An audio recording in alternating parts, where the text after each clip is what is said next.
Misfits and dope addicts are here. Because On yesterday. On yesterday? On yesterday. Okay. Not today. On yesterday. In 1978, Devo released their debut studio album. Question, are we not men? Answer, we are Devo. Produced by Brian Eno. You know, you look up Uncontrollable Urge. Just Google that. Mm-hmm.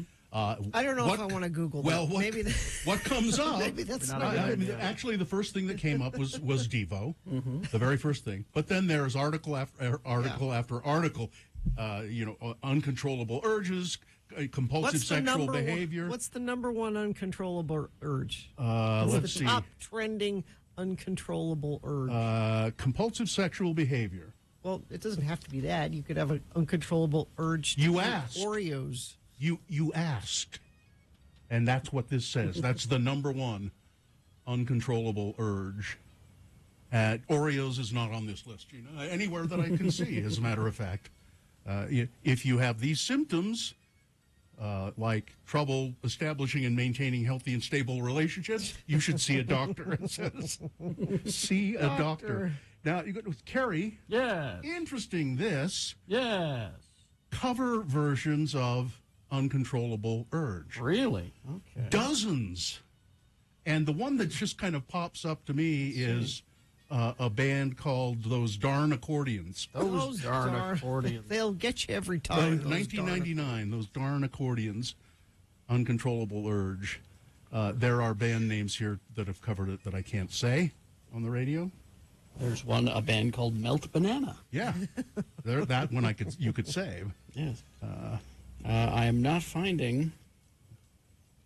It's see. Those Darn Accordions, 1999. Let me just I don't know. continue to enter. Here they are. There's a picture of them here too. Oh, there we go. It's people with accordions. Yes. I like it.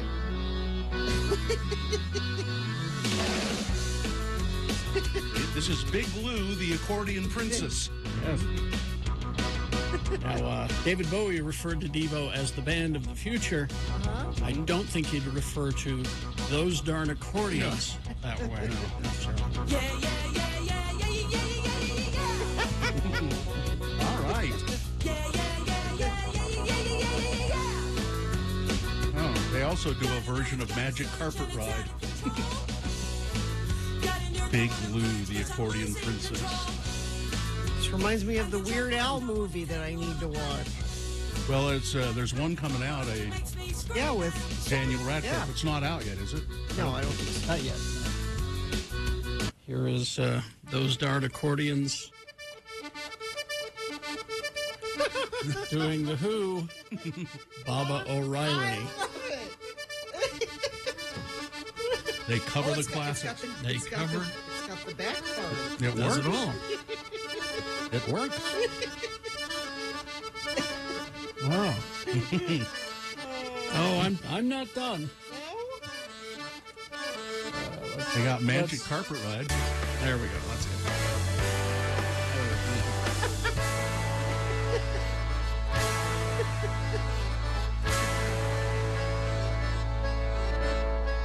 I want them at Oktoberfest. Yes. Don't cry. Don't raise your eye. It's only Teenage Wasteland. That's all. I think this is better than The Who.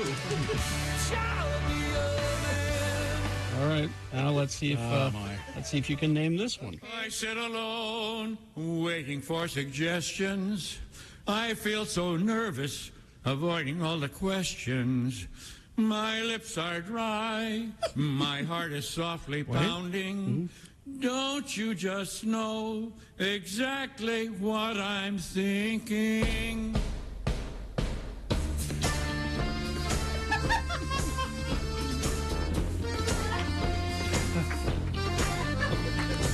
There you go. I wonder what it would take to book them. Are they still together? Is the question. I think so.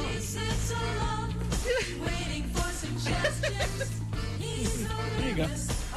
You know, we have our 8,000th episode party happening at Squatters. I wonder if it's too late to book them for. It's probably too late for that one. Oh. No, that's our 30th anniversary party at Squatters. Yeah. But, They're doing Back in Black. Too? Yeah. Of course they are. But our 8,000 Oh, the other thing is another thing, and they could maybe we'd have time.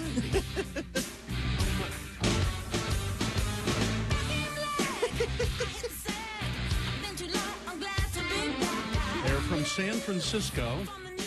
This is my new favorite band. Those darn accordions. Yeah, they're still together. Oh, good.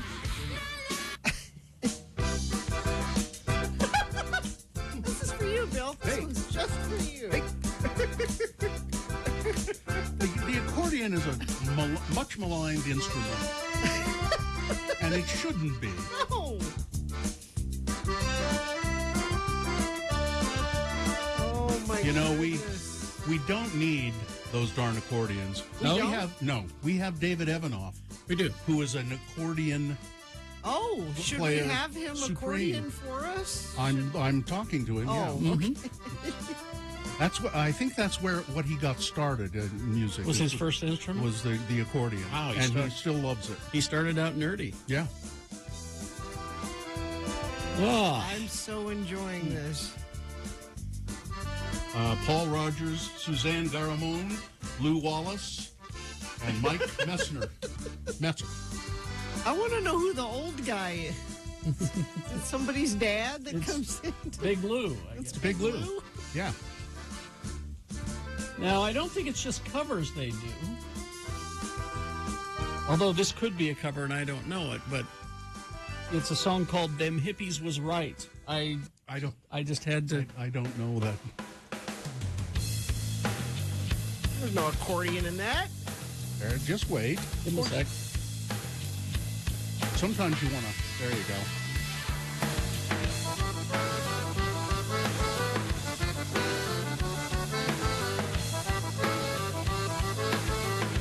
There was a polka punk band called Polkaside. Yeah, I remember Polka Side. Well, that one of the Linda Big Lou Seekins was in that band.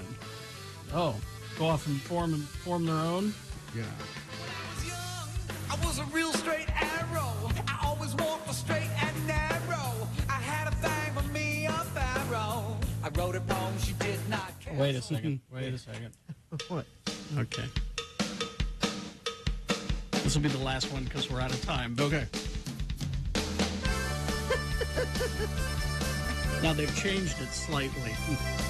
We're an accordion We're band an accordion band. instead of we're an American Coming band. to your land. Yeah.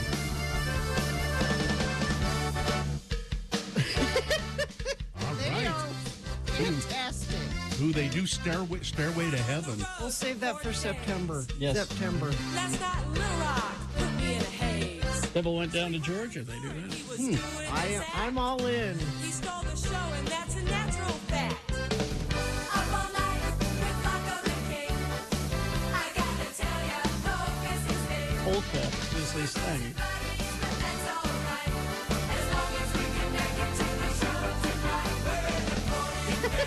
Yeah. There you Oh, Nice. Very nice. go. All right. I'm exhausted. enjoyed that very much. All right. I guess we ought to take a break. And In order to end it, we must start it. let's see if we can just get the accordion out of our systems.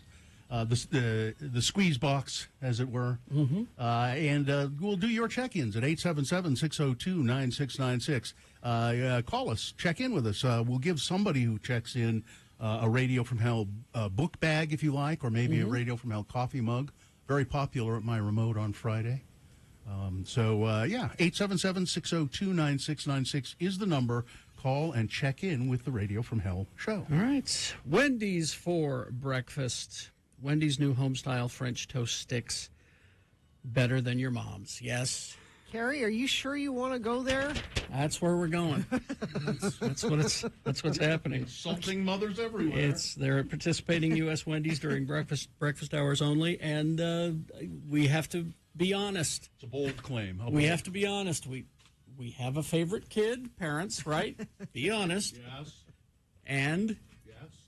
maybe Mom wasn't such a great cook. I mean, I don't know if you could say these things, Carrie. I hate to be stirring the pot early on a Monday morning, but there you go. Wendy's new home-style French toast sticks may be the best thing ever to happen to breakfast. You'll just have to try and be honest with yourself. Okay, all right.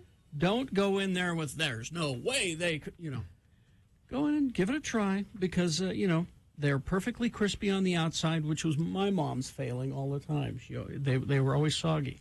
So crispy on the outside, perfectly fluffy on the inside. Go in with an open mind. Wendy's home-style French toast sticks, better than your mom's. Strong VW present the SL.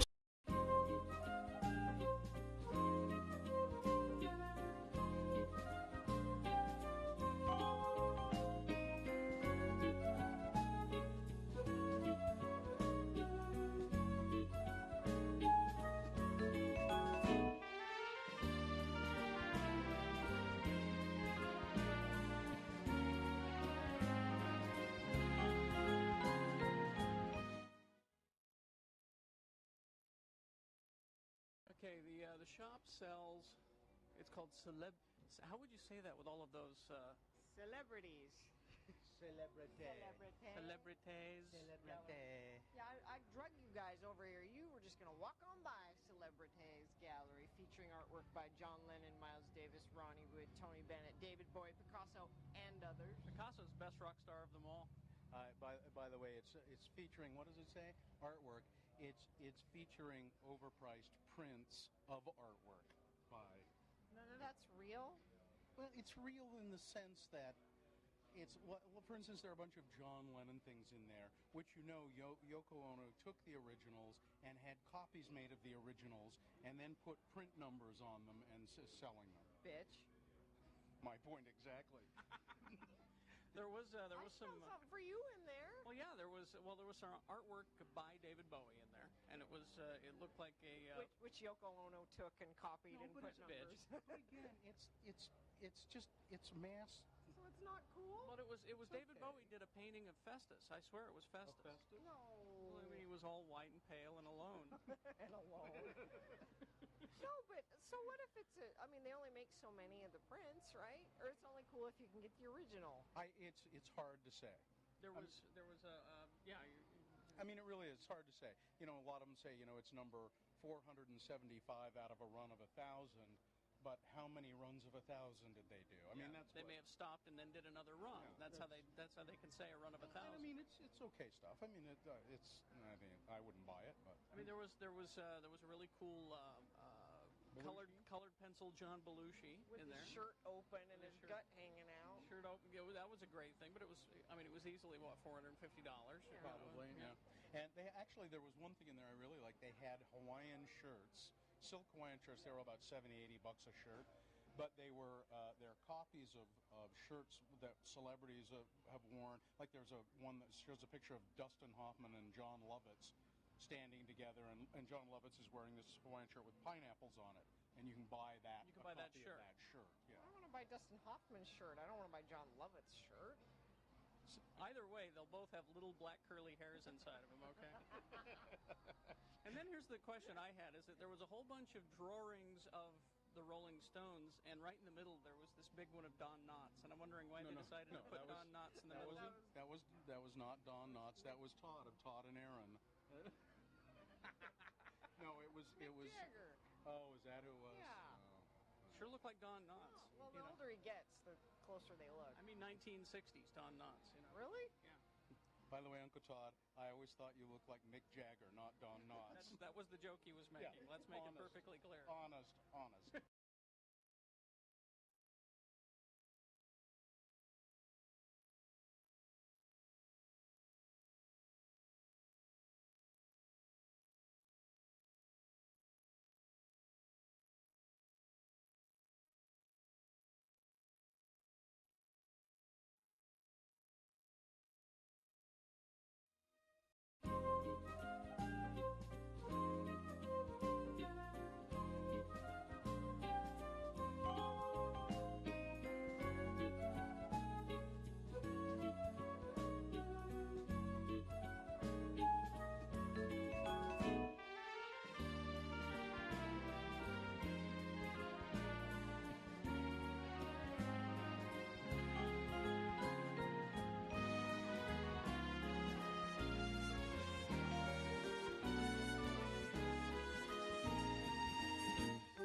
Yeah, do that. Let's get this over with. 877-602-9696. I can't wait. Larry from Ogden is standing by. Boy. But let's officially begin the program, shall we? Do you or someone you love struggle with addiction? Help is out there. Renaissance Ranch is one of Utah's best addiction treatment centers. Schedule a free consultation at renaissanceranch.com. The moon is just waiting there for that big rocket to come up there today. Maybe. On its way. It looks like they're probably going to launch. I've got a live picture here, and I'll monitor that situation all morning. There's a crack in it. The moon is 4.8% of full, moving its way toward fullness. It will rise today at 9:05 a.m., today being Monday. It's the 29th day of August in the year of our Lord Jesus Christ, 2022. 71 days till the midterm elections. Only 44 days until we celebrate the 8,000th episode of this program. This is the morning show that celebrates the accordion, believing that all you need is a squeeze box and a drum kit to make the music of the gods. We're Radio from Hell, the lords of morning radio. Kerry Jackson, I'm Bill Allred. That's Gina Barberi. Katie, for short, is our producer, does a fine job. And we have Cameron Diaz and Dawson helping out as well. All right. So 877-602-9696 is the number to call to check in. Yeah, don't let Larry have all the fun. Larry from Ogden. Hello, Larry. Kerry, Bill, and Gina. Good morning. I'm not addicted. I could quit anytime. I'm sure that's true. Hey, I'm loving that accordion deal you guys got on the morning. One that you guys forgot is this one.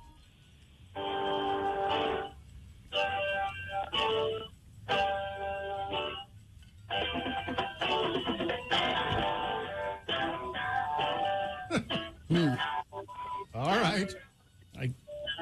Okay, Larry. You remember that? What is that?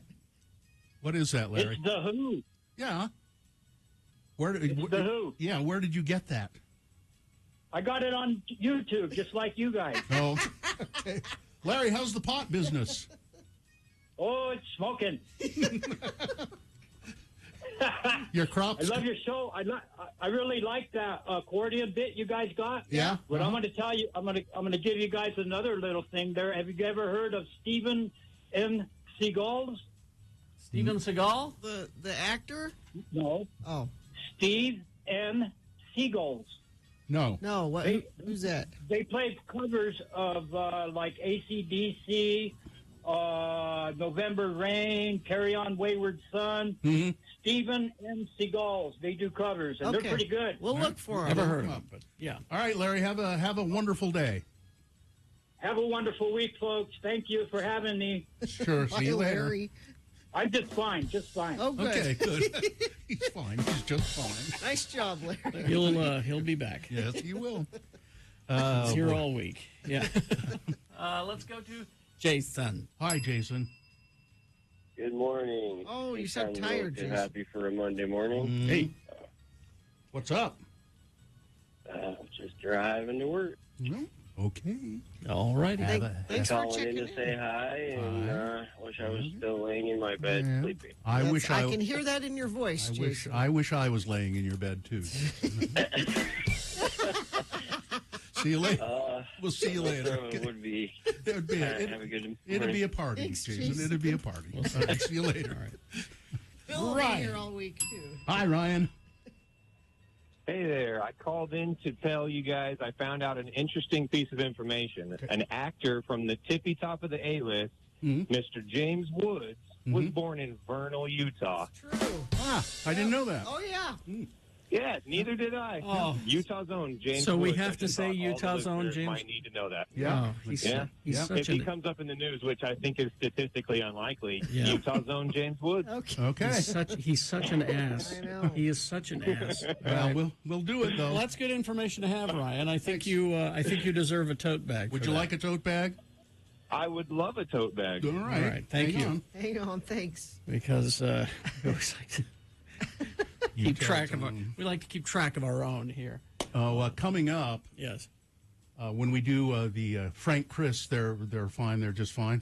I won't give away the category, but there is somebody on the list who was born in Salt Lake that you'll be surprised. very notorious person. Okay. On the list. Notorious. Very, very notorious No. person. Okay? All right. Notorious. Yeah. Cement Dave agrees with Larry. Steve and the Seagulls, good cover band with accordion. Oh. Spoons and washboard. Oh, they got all of them. There you go. Tim the Tree Guy checking in. Jesus, Larry. Yeah, I'm hearing Tim's voice. Really, Larry? Jesus, Larry. Teacher Emily checking in. Went to Tony Hawk's Vert Alert Friday. Pretty awesome. I'd love to hear about it. Good. Cement Dave checking in, watching a live stream of the rocket launch next to a Radio from Hell live stream. Love you all. Is it actually going to launch? I know they're think having it some is. trouble. They were having a little trouble, but I think they've got it in hand. Just put some putty in there, as duct tape or They're something. still planning it. X96.com/live is our live feed that he's referring to. Johnny B checking in. Today feels like I woke up to catch a 2 a.m. flight because of spending time in the ER with my mother. Oh, no. Shout out to the grave shift ER nurses. She's all right. And that's true. There's nothing more exhausting than just spending an entire night at the ER. Even if you're not the patient, just waiting for someone to get seen. And, it's awful. Exactly. Oh, traffic. Is that awful? Is that what you want to know? Let's see. I think we're doing pretty well so far. Yep. No accidents to report, no slowdowns, no animals running loose. If you see any of those things and want to share them with friends of the program, you can text us 33986. Coming up in our next break, Big Boy News, Opinnuendo, and Amy Donaldson with sports. Okay. All in the same break coming up. Gina's going to tell us about her trip away this weekend. Mm-hmm. And we got Boner of the Day coming up. Bill Frost is going to be here to tell us what's on TV. We got good prizes today, too. Beat Gina coming up, yeah. We have tickets to our 30th anniversary brunch at Squatters. That's happening on September 18th. And we also have Flogging Molly and the Interrupters tickets to give away. That's all coming up later this Love the morning. Interrupters. All right, so lots of stuff happening. It would behoove you to care for your uvula. I mean, to stick around. Yeah. You know that time of day?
I have a little, just a taste. Is it sponsored? No. All right. And now, a morsel of murder with Gina Barberi. Radio from Hell on X96. Here's the headline. Teen suspect said she would have, quote, killed sooner if she knew she'd get McDonald's. Well, who wouldn't? Cop said. A Pennsylvania teenager accused of fatally stabbing her disabled older sibling with a kitchen knife. Wow. Told a police officer, I Michael Myers'd my sister. Shortly after the grisly killing, according to testimony heard in a Pennsylvania court, Claire Miller, now 16, was 14 years old when prosecutors in Lancaster County say she repeatedly stabbed her sister Helen in the neck while her parents were sleeping. Helen, who has cerebral palsy, was found with a pillow over her face and a knife still in her neck when officers arrived. When the teen's lawyer introduced testimony from psychiatrists who said Claire had been suffering from hallucinations and psychosis at the time of the killing, the family said she showed no signs of distress. Where does the McDonald's play in? Yeah. Well, Officer John Martin told the court that Claire Miller, the suspect, reacted jubilantly when police officers brought her fast food after they had arrested her, and quoted her as saying, "Ooh, McDonald's! I would have killed someone sooner if I knew I was going to get McDonald's." Can they say that's a confession? I believe she has a problem of some sort. He also said she spoke of her love of horror movies after hearing a notification on his phone that played the theme song from the 1978 slasher film Halloween. Well, that's what did it. She Too many was- horror movies. She was excited that the cop that arrested her had, he gets her, I guess. Would her attorneys plead diminished mental capacity? Well, psychiatrists have called that she was suffering from a major disorder, anxiety, psychosis. I mean, clearly she has trouble, but McDonald, It's good. Yeah, that was the notification on the cop's phone, and she's like, "Oh yeah, I Michael Myers my sister. Can I get some more McDonald's, please?" Yeah. I wonder what they got her. I'll bet it was nuggets. Probably nuggets. Probably nuggets. Probably nuggets. Because you're safe, almost, because everybody likes nuggets. Mhm. People have different choices of hamburger. That's true. But I think everybody will go for a nugget. And nobody says no to a nugget. I don't think. I don't even know. I haven't eaten a McDonald's hamburger in a long time. Do they? So they still have the Big Mac. Of course. Yeah. But what else do they have? What do you mean? They got a quarter pounder? Uh-huh. That's what I mean. What else do they have? I don't think the menu's changed. It's McDonald's. They don't do special They got the burgers, McDLT? really. Nope. No, they haven't had that for The hot side 30 and the years. cool Listen, side cool? I miss the McDLT. So listen, how about the McRib? That's a seasonal item. What season? The ribs hot dog season. Hot dog season? McRib season? So that's it? A quarter pounder and a Big Mac? I mean, yeah. And nuggets? Yes. And Murder. And murder. I can do another very quick morsel of murder if you like. Sure. Does it involve fast food? No. It involves a wealthy dentist. Ah. It always does. Accused of fatally shooting his wife in the heart with a shotgun at the end of an African safari, has been found guilty of murder and mail fraud.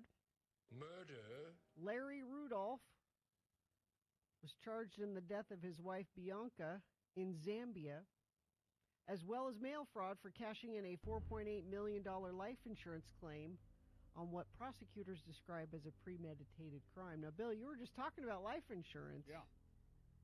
I mean, I don't know how much your family wants to cash in on you, but you got to be careful if you've got a nice fat life insurance policy. Listen, I'm not going to be around that much longer anyway. They're, So Rudolph maintained his innocence, but at the end of a safari in Zambia, he said, "My wife was a nervous traveler." Yes. And shot herself with a shotgun. So picture a shotgun. Yeah. Picture what she would have to do to. Yeah, that's not going to in her heart. In her heart. that That's not.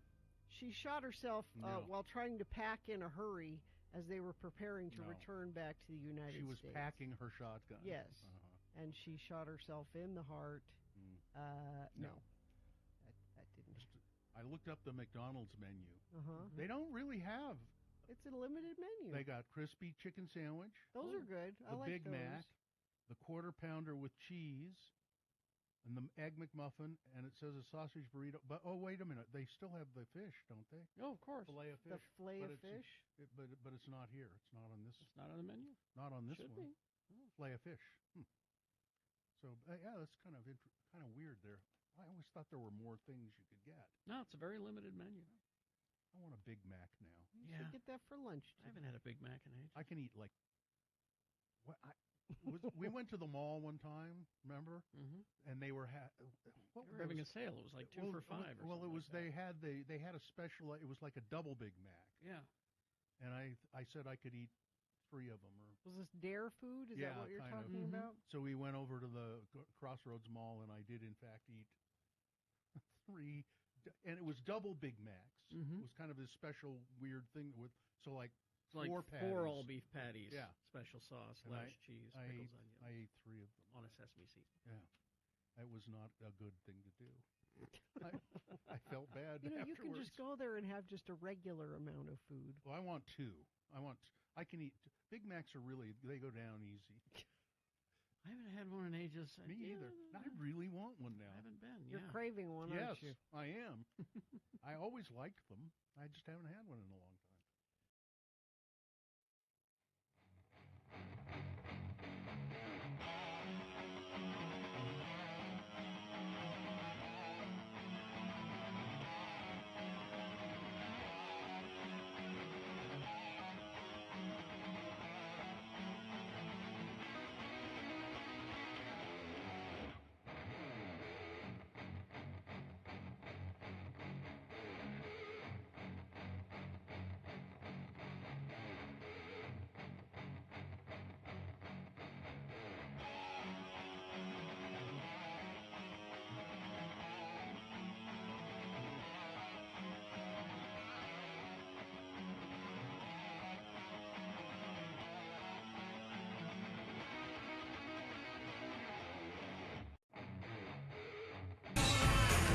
On this day, In 1977, Iggy Pop released that album. Lust for Life. Which also has The Passenger on it, by the way, which is a great song. Yeah. Let's get to some, we have sports with Amy Donaldson coming up, but first, Big Boy News and Opinioendo, brought to you by Salt Lake School for the Performing Arts, or SPA, as they like to call it, is a tuition-free charter high school in Salt Lake City. SPA is now accepting students grade 9 through 12 for the current 2022-2023 school year. Register today at saltlakespa.org. Arcade Fire frontman Win Butler has been accused of sexual misconduct by 4 people. He claims, however, that the relationships were consensual, according to one report. One of the accusers, a gender-fluid individual who uses they-them pronouns, claimed that Mr. Butler sexually assaulted them twice in 2015 when they were 21 years old, according to an article in music publication Pitchfork. 3 of the accusers are women who say their relationships were inappropriate due to an age gap and power dynamics between them and Win Butler. There will be more to come, I'm sure. Butler formed Arcade Fire, who you're hearing right there. Really, a very excellent group. It's a good band, yeah. He formed the band in 2001 with his now wife, Regine Chassaing. Did these things happen before the wife or after the wife? Well, he's been with her for a long time. They haven't been married for a long time, but he denied any wrongdoing through a spokesperson. He said all of the interactions were consensual, and he did not initiate any of them. All right, and people are really getting all over Olivia Wilde's stuff. Even before Olivia Wilde's second directorial project, Don't Worry, Darling, is set to release in theaters September 23rd, it has become an internet obsession due to the increasingly messy behind-the-scenes drama. I didn't realize this is what had happened. Yeah. Shia LaBeouf was apparently fired. He says he quit from that movie. And, of course, who took over? Harry Styles. Harry Styles, Olivia Wilde's boyfriend. I think Harry did her a solid. And people... Here's why. Okay. So Shia LaBeouf is a difficult weirdo. Yeah, That's a wonderful way to put it. He's a good actor. Very good. And Florence Pugh, who is also the star of this, is a strong, confident, excellent actor, and she did not like working with Shia LaBeouf. She also did not like working with Olivia Wilde, apparently. Well, she didn't like working with Shia LaBeouf, and so they were at loggerheads about that, and Shia LaBeouf refused to come to the set because they were having problems. And Olivia Wilde didn't want... She was trying to work it all out. I think what happened was when Shia said, I'm not dealing with this anymore, and Florence said, I'm not working with him, she went to her boyfriend, who is a good actor, who is very popular, and said, "Would you please fill in and do this for me?" The only thing that people have said about Harry Styles who've seen the movie or parts of it, what's up with that accent? What's that supposed to be? That's their comments about it. And there's a video of Olivia Wilde she sent to, I think she sent it to Shia. She sent it to Shia LaBeouf, I believe. Yeah. And kept referring to Florence Pugh as Miss Flo, which is rather dismissive. So Harry anyway. Styles was in Dunkirk, Yeah. which is one of my favorite war movies ever. It's fantastic, and he's really, really good in it. He's a good actor. He's in the MCU. Let's see. I'm watching a live feed from NASA. They canceled it. They scrubbed have it. they? Yep. Scrubbed. They're on. Well, yeah, it's on hold. No, Yeah, they scrubbed it for the day, so That's it too won't bad. launch today. Yeah, Probably Friday. They must have just done that because it was at T minus 1 hour and 12 minutes. Yeah, here's the official word from NASA. NASA scrubs launch of its new moon rocket on a no-crew test flight because of fuel leaks. Yeah. it says. This is quite a rocket. It is huge. I think it's the biggest rocket ever launched from the Earth. A massive. They're going on a 42-day test flight. Did you say Friday? Is that right? That's what I heard. Yeah, I was think that that's they it. put it off till Friday. but Friday's the is next there- time they can do it. Because they have a certain window Yeah. that they have to do it in. Friday is the next. Yeah, this is the earliest the next launch could happen would be Friday. Won't happen before. And there are 3 dummies on it, mannequins, that are all wired up for various, tests. And they have names. I heard the names this Oh, morning. I want to know the names. I'm gonna look. Them up. They're just kind of unusual names. Let's see. Evan McMullen, who's running against Mike Lee as an independent candidate. He apparently a man brandished a gun after following and chasing him and his wife while they were on their way home from a campaign event. This happened back in April. Jesus. Jack Aaron Welshel, 44 years old, charged with Class A misdemeanor, threatening or using a dangerous weapon and disorderly conduct. McMullen filed a victim impact statement in court earlier this week. He requested that the court unseal the document. It has not been publicly released as of Saturday. However, McMullen's attorneys wrote in the motion to unseal the statement that Welchel followed McMullen and his wife while driving home from a political event in southern Utah and then attempted to force the McMullens off the road, brandishing a firearm in a threatening manner. CNN reportedly obtained the full report in which McMullen said Welsh was traveling along the same route as him and his wife for a number of miles, and initially it didn't appear that anything was out of the ordinary, and unfortunately Mr. Welsh got very aggressive, chased us, pulled his truck alongside of us. So he says, I'm not sure why this happened, but...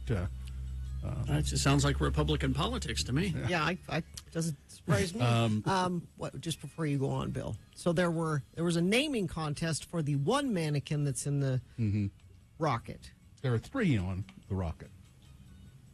They all have names, too, but Yeah. there was one that was named in a contest. Oh, okay. The one that was named in the contest, his name is Commander Munikin Campos. Yeah, and I think it was a contest among the employees at NASA. Okay. And then there are 2 others. with Helga names. and Zohar. Oh, yeah, that's it. I heard that. Helga and Zohar. Let's see. A hiker fell to his death at the Grand Canyon. Hiking on the Bright Angel. Well, he was off trail at the Grand Canyon.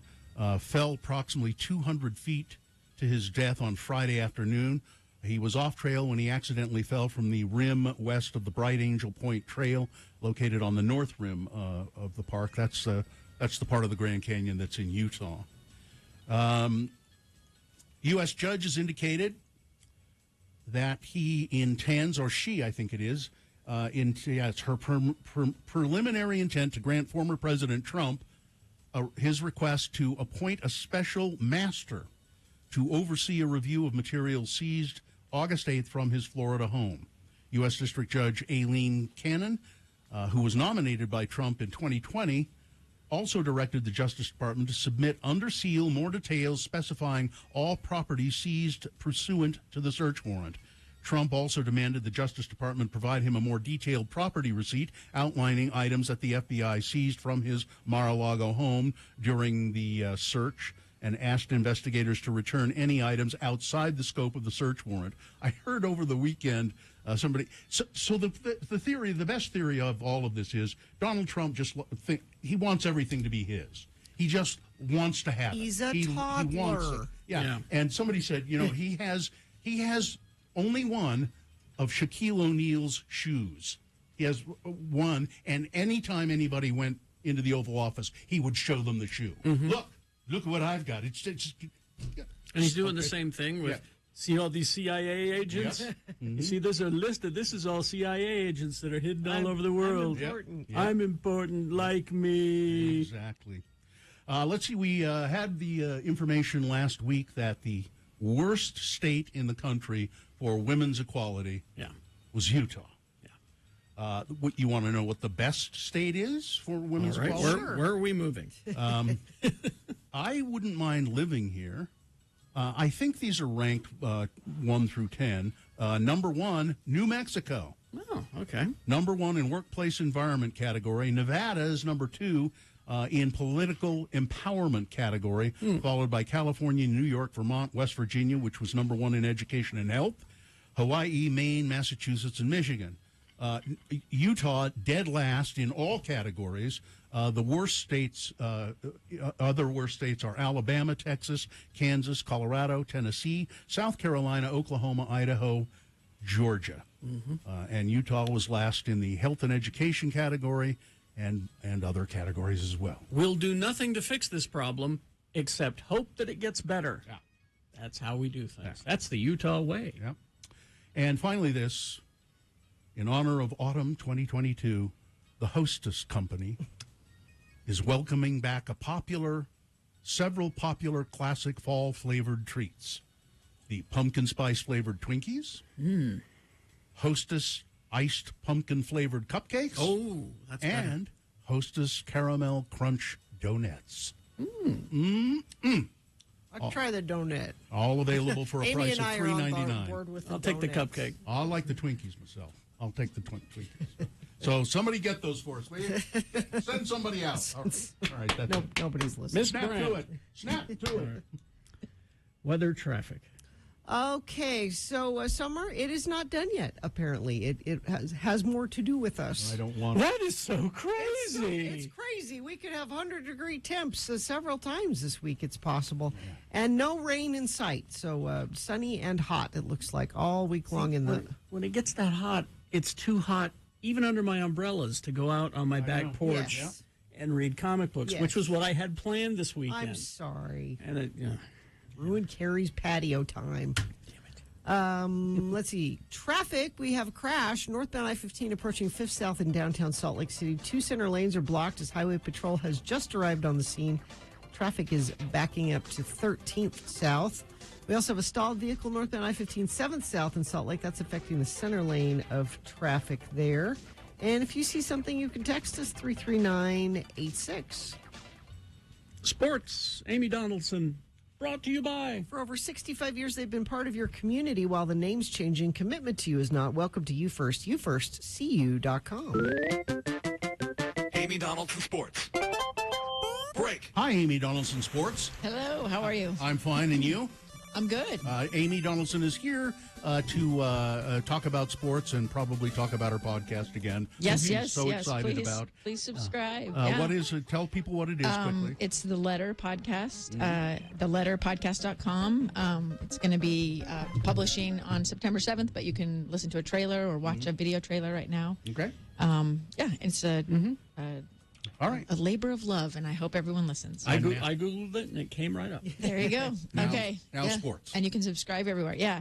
So we should, I guess we'll start with the bad news, with the sad bad news. With the unfortunate. BYU. Yeah. I'm guessing this will be a boner. It's a boner candidate. Yeah, I'm sure. And I'm interested to see who the actual boner is in this. BYU.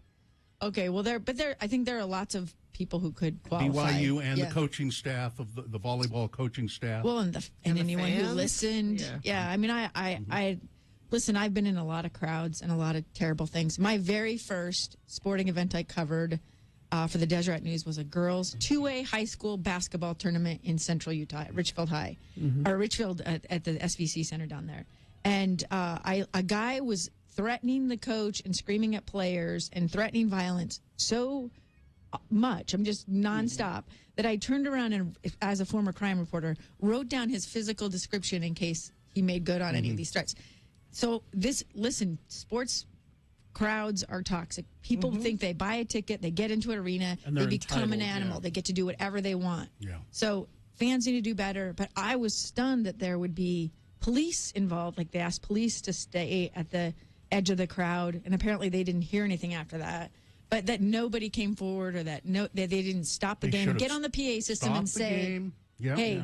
we're going to clear this place if you guys don't knock it So off. we haven't really said what happened. Yeah, so I'll say what There is happened. one black player, I think, on on that Duke University. I think there actually is more than one, but one who's playing at the time. Her name is Rachel Richardson. She actually tweeted about what happened to her.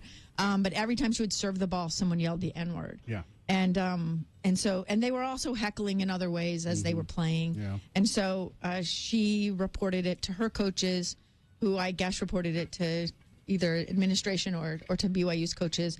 And eventually police officers were and if you've been to the Smith Fieldhouse, there's no space between where the college kids sit, it's kind of like the student section, and the court. It's a great venue because you're right up, you're very close. Okay. So they put cops there, and nobody heard anything after that. But eventually, at the end of the game, a man approached this girl, Rachel Richardson, and a teammate, and threatened them, and basically told them to watch their backs. It's the same. Yeah. So it was the And guy that was yelling this They stuff? do not know that, but she identified his voice as someone who was yelling something at her, and so they banned this fan permanently, banned from BYU events. Not a BYU student, apparently. Not a student. And so, and a lot of, I would say most of the people there are not students. You're probably right. Yeah.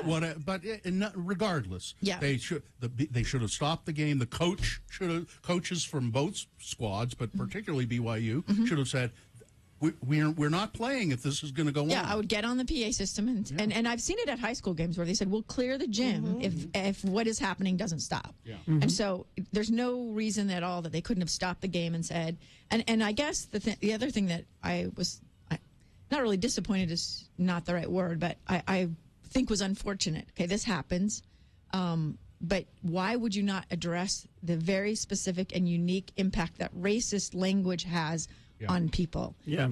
She wasn't terrorized because they yelled, "You're ugly" or "Your mama's, terrible," whatever. She was terrorized and traumatized because they yelled racist things at her that are generation. I mean, they're meant to cause intimidation and fear. She is very classy about the whole thing, too, and she said, I don't want to impugn the players on the BYU side. They have never done it. We've always dealt with them. They're very nice. This was not them. Yeah. They're great. And Heather Olmstead, the coach of BYU, is great. And she's taken some flack and actually had some death threats, as has the godmother of Rachel Richardson, who tweeted this out. Originally, yes. So people have tweeted racist things at her and death threats to her. What's wrong with you people? Also to Heather. And the thing about it is Heather didn't have a choice in who represented BYU at this meeting with Rachel and the Duke coaches. Tom Holmoe is the AD at BYU, and he made the choice to go and represent the school there. Oh. He didn't take the coach. It wasn't like she just didn't want to go or didn't. She has talked with Rachel. So it's much more complicated than it looks. So I'm trying to, but I think it's a good opportunity to talk about every time you bring this up or you discuss this, make sure you understand this isn't just unruly fans. This isn't just abusive language. This is racist language, and it's uniquely problematic, and we need to talk about that part of it. And I just retweeted this from Soledad O'Brien, and I like what she had to Who's say. great follow, by the way. She said, this apology fell short. She's talking about the athletic director's apology. He had an opportunity to condemn racist behavior, and he failed. She was not harassed because BYU students don't know her. In his apology, he said, if you met her, she's really nice, which makes it sound like you can be racist to people you don't know. But she's really nice. And she's really clean, and she has good language. And I know he didn't mean it that way. And I know Tom, and I felt I listened to that, and I felt his sincerity. But I tweeted out right after he said, Hey, I love him. I feel his sincerity. Also has to be addressed. You have to deal with the racism. It just has to happen. In other news, let's get to other sports. RSL 1-1 against FC Dallas. They're currently at number 6, tied with Nashville. In the WNBA semifinals, the Seattle Storm beat the Las Vegas Aces 76-73. Incidentally, Becky Hammon, who should be coaching in the NBA, but couldn't get a job because she didn't have enough experience. Meanwhile, they hire all kinds of guys who have very similar career tracks. Exactly. But she was coach of the year for the WNBA, so congratulations to her. Game number 2 is Wednesday. Game number 2 is Wednesday for both semifinal games, but the Connecticut Sun beat the Chicago Sky 68-63 in that other semifinal. Let me just say about the NFL, one quick thing. Yeah. I watched a preseason game yesterday, part of one, with the Pittsburgh Steelers. I can like the Pittsburgh Steelers again because what's his name, Roethlisberger, is gone. Thank God. And this guy, I don't know Mitch, if you can like the NFL yet. Mitch Trubisky, the quarterback, I saw him play the first half. Really good. He is good. But the NFL has so many issues. Well, that's true. So the Buffalo Bills just released their rookie punter, Matt Araiza, I think it is. He came from San Diego State because he's named in a civil lawsuit as having gang raped a 17-year-old girl.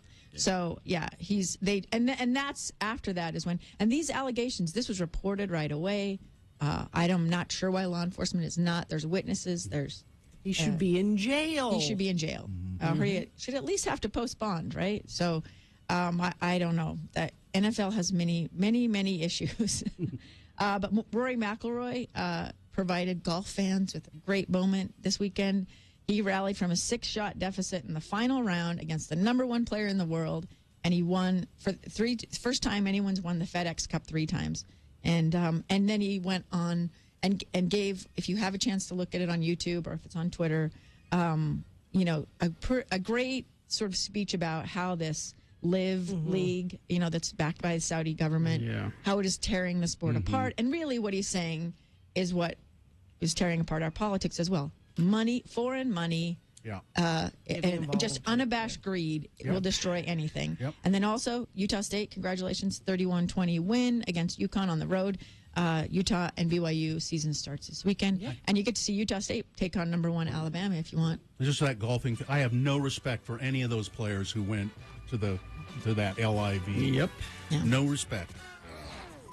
All right, thank you very much, Amy Donaldson. Follow her on Twitter. Yes. Bill Nicholson has gambling debts, Bill. How is he going to pay those off? AD on Sports, Twitter. Twitter, yes, all right. Traffic, Gina, please. Crash northbound I-15 milepost 299. That's the I-15-215 junction in Murray. It's off to the right shoulder. Crash northbound I-15 approaching the 5th South in downtown Salt Lake. 2 center lanes are blocked and highway patrol is on the scene. Traffic backing up to 13th South. Are you searching for Pokemon? Locally owned Haster Games has the best selection of Pokemon, Dungeons and Dragons, Magic, and more. Shop online at HasterGames.com or visit the store. 6831 South State. Curbside service is available. All right, thank you very much. We'll take a break. We'll be back. Gina's got some trip stories. We got Boner of the Day coming up. You've had a long preview there of one of them, but 2 more to go as well coming up. Stand by for all of that. Brooklinen.com, Bill, Labor Day. Yes. Is right around the corner. That is true. Just wanted to let you know. Thank you. Brooklinen celebrating summer's last big holiday weekend with the site-wide sale. Now, this is coming this weekend. So what you need to do now is plan your attack. So okay. You go to brooklinen.com, you take a look at all the stuff that you want to get, know where it is, and then when the sale starts, jump in there and make the savings. So if you're ready for, the cooler weather and the autumn leaves are not going to be here for a while, but you can certainly order now and be prepared for when they do get here. The Labor Day weekend marks the unofficial end of summer, and to celebrate, Brooklinen hosting the site-wide sale on their award-winning sheets, towels, pillows, and more. You're going to save a lot of money. Don't forget to head to Brooklinen to save on high-quality home essentials this Labor Day with their site-wide sale coming this weekend.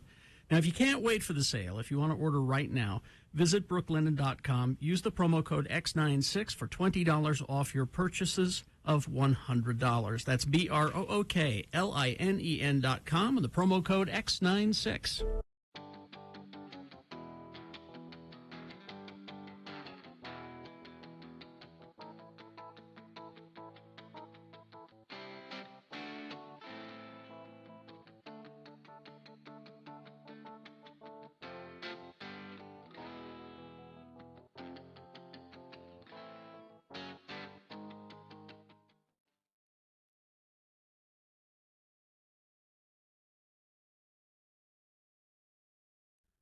Spear. Spear. Spell it with me now. S-P-E-A-R. And now we'll use it in some dialogue. Today, our Utah friends, LeVar and LeGrand, have decided to get out of the heat by taking in a movie in the cool, air-conditioned comfort of a local movie theater. Again, the word is spear. We got a few minutes before the movie starts, LeVar. I think I'm going to get me some snacks at the snack bar. What the heck movie have you drugged me to anyhow, LeGrand? There's a bunch of kids here in this theater. Oh, it's The Lion King. The Lion King? Well, who plays the king, and what the hell's he got to lie about? All these kids shouldn't ought to be seeing a movie about liars. Oh, no, The Lion King. Like the animal. Huh? You know, L-I-E-O-N. Lion. Big cats, lion. Oh. It's a cartoon that Walt Disney drew. You drugged me to a flippin' cartoon movie? I knew there's too many kiddies in here. Got down, sat on a bench, LeGrand. I may be having to vomit partway through. The Lion King is supposed to be real good, even for the grown-ups, LeVar. And they say the music is real fine. It was wrote by that Elton John. Who? Well, who the hell is the Elton John? Well, he's a singer and a writer who's got lots of hit music. But he's one of them men what likes other men, but he's still a very good musician. Cheese and rice, LeGrand. You mean there's men that's attracted to other men? Yeah. That's square. Well, I didn't know about it myself until I read it in the newspaper and in Newsweek. Oh. Anyhow, I'm going to the snack bar. I can't get through a movie without some popcorn and a drink and some nachos and some Junior Mints and a box of Goobers and some malted milk balls and a pack of red vines. You want anything? Nope. I got my refreshment right here, LeGrand. I sneaked in this can of Vienna sausages and one of them Army surplus MREs, and this. What's that, canteen of water? Nope, ain't water. Nope. Spear. Spear? Yep, spear. Spear?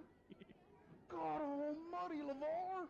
You better hope the usher don't catch you. Oh, yeah, like Mr. 16-year-old pimple monster's gonna be a real threat.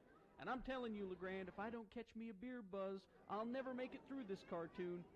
Hey, is Mickey Mouse in this?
Owner of the day coming up. Hey, Gina, you went to a wedding, right? Again. Yeah, in California. Again. And I just wonder if this is this kind of a wedding. It says here that people, instead of having booze at weddings, they're handing out shrooms. No. People are tripping on shrooms at it was a California wedding. Come on. It was, but it was not. That was not. No mushrooms? No. Oh. All right. So yeah, it's the summer of weddings, and I think a lot of families are experiencing this. There were weddings postponed during COVID, and then everybody decides to get married now. They don't allow my family to marry. And if you go to x96.com/live, you can see what if I ever sent out. God. If I ever sent out Christmas cards, this is what it would look like. But airbrush the mustache out. Yeah, it's terrible. Mustache. It's terrible.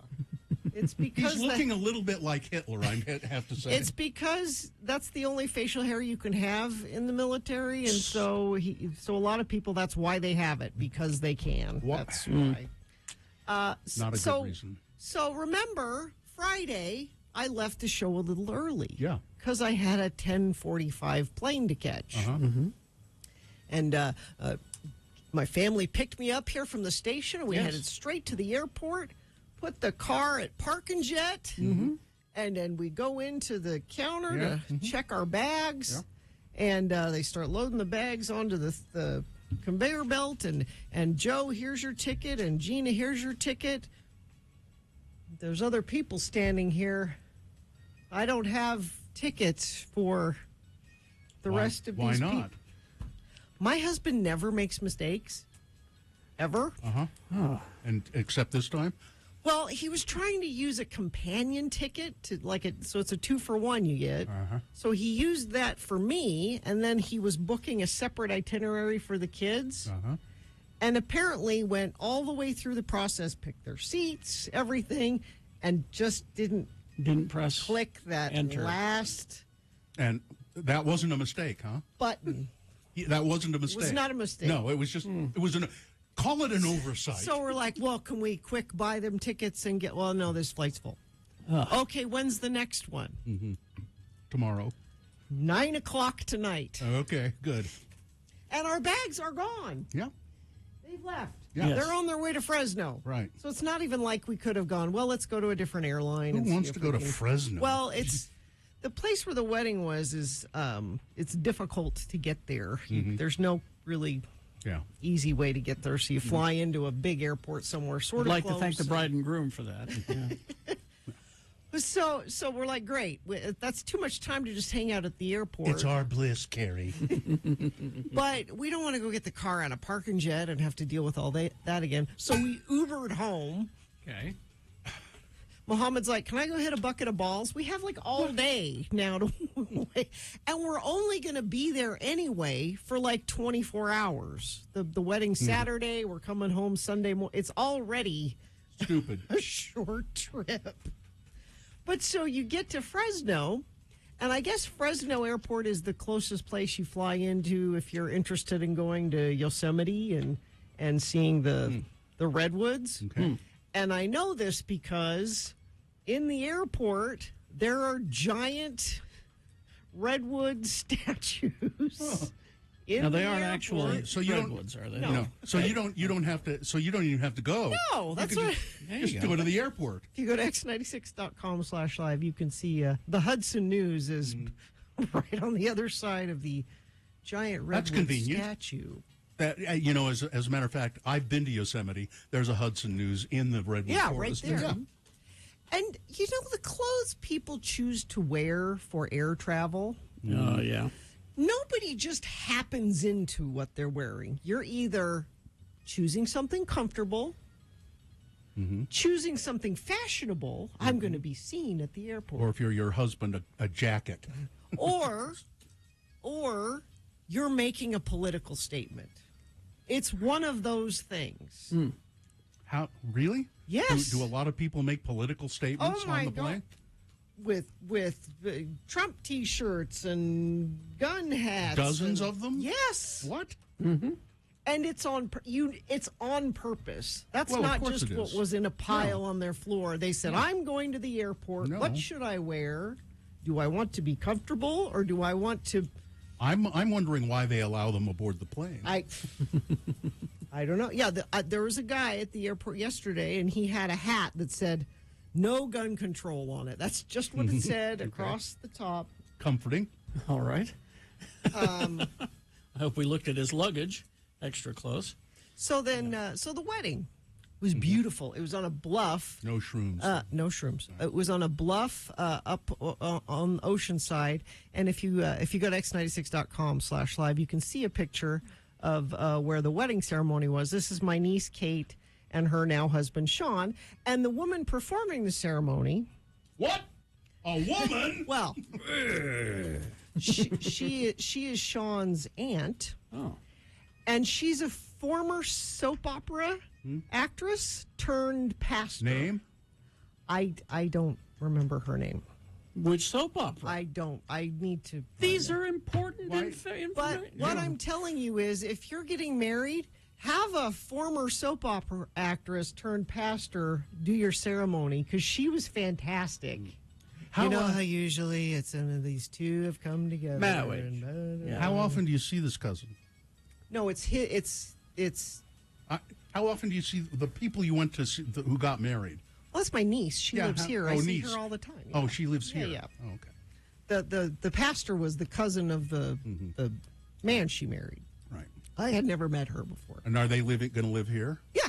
Well, then why did they get married there? Because we have tons of his family's in California, our family's in then California. Then make them come here. We don't have a seaside bluff. Oh, we've here. got beautiful places here. Got plenty of. Got to get married. We don't at have any Snowbird. ex-soap opera stars, though. No, none. But so ceremony's beautiful. I had lines.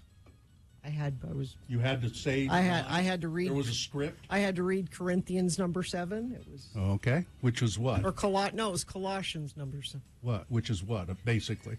It was, hey, marriage. It's tough. You gotta get along. You gotta give each other some space to make mistakes.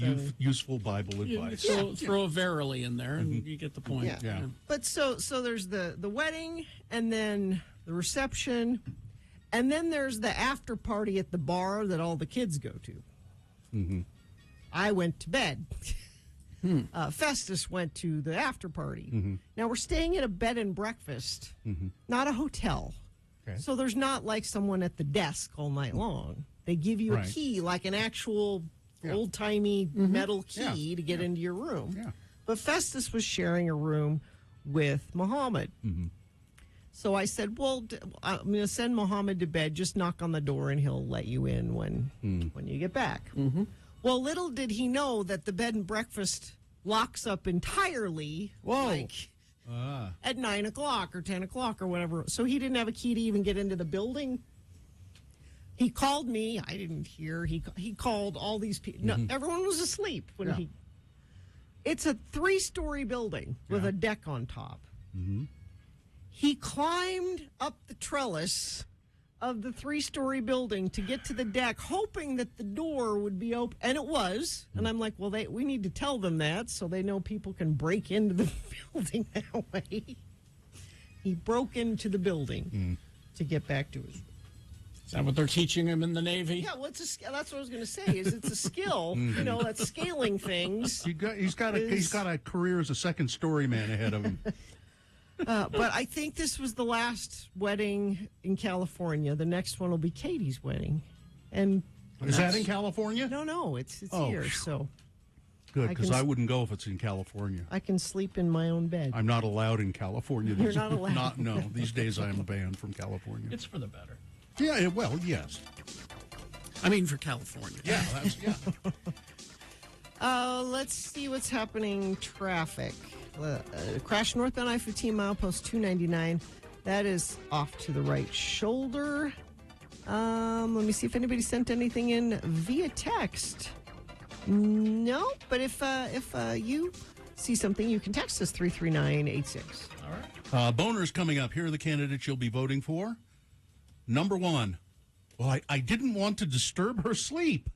Number 2, not helpful, Lindsay. Just pipe down and have some sweet tea. Yeah. And boner candidate number 3, the BYU response was, shall we say, inadequate. Yes. Boner of the day, big boy news, all coming up after these. Stand by. Stockton 12 Honda. Stockton 12 Honda, I've purchased cars there, and it's always been a great experience. Shane Parrish just runs a great dealership, and everybody that works there is terrific. And the last car I got at Stockton 12 Honda was a used car. I got a used, actually it was a Toyota that I wanted. And they know used cars at Stockton 12 better than anybody, and they'll help you find what you need they've got a network of other dealerships and stuff, and they'll search out a car for you. And I specifically wanted this kind of a car, and they found it for me. Stockton 12 Honda, and not just because I'm Bill Allred. They do that for anybody. Stockton 12 Honda, over 40 years they've been Hondas have been at the forefront of the fuel-efficient cars. Stockton 12 Honda has been out there in the Southtown Auto Mall for a long time, doing business and doing it well. Go there, Stockton 12 Honda. They're in the Southtown Auto Mall on Auto Mall Drive. And now,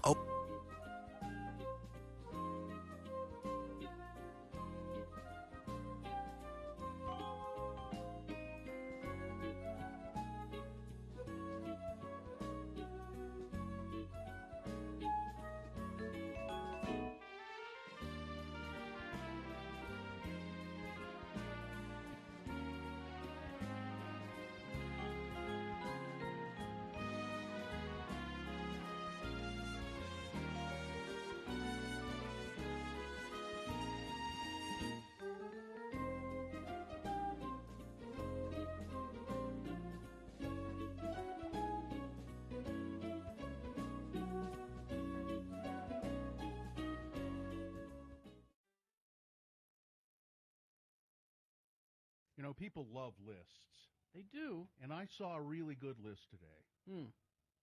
10 baby names that in certain countries, it's against the law to name your baby these things.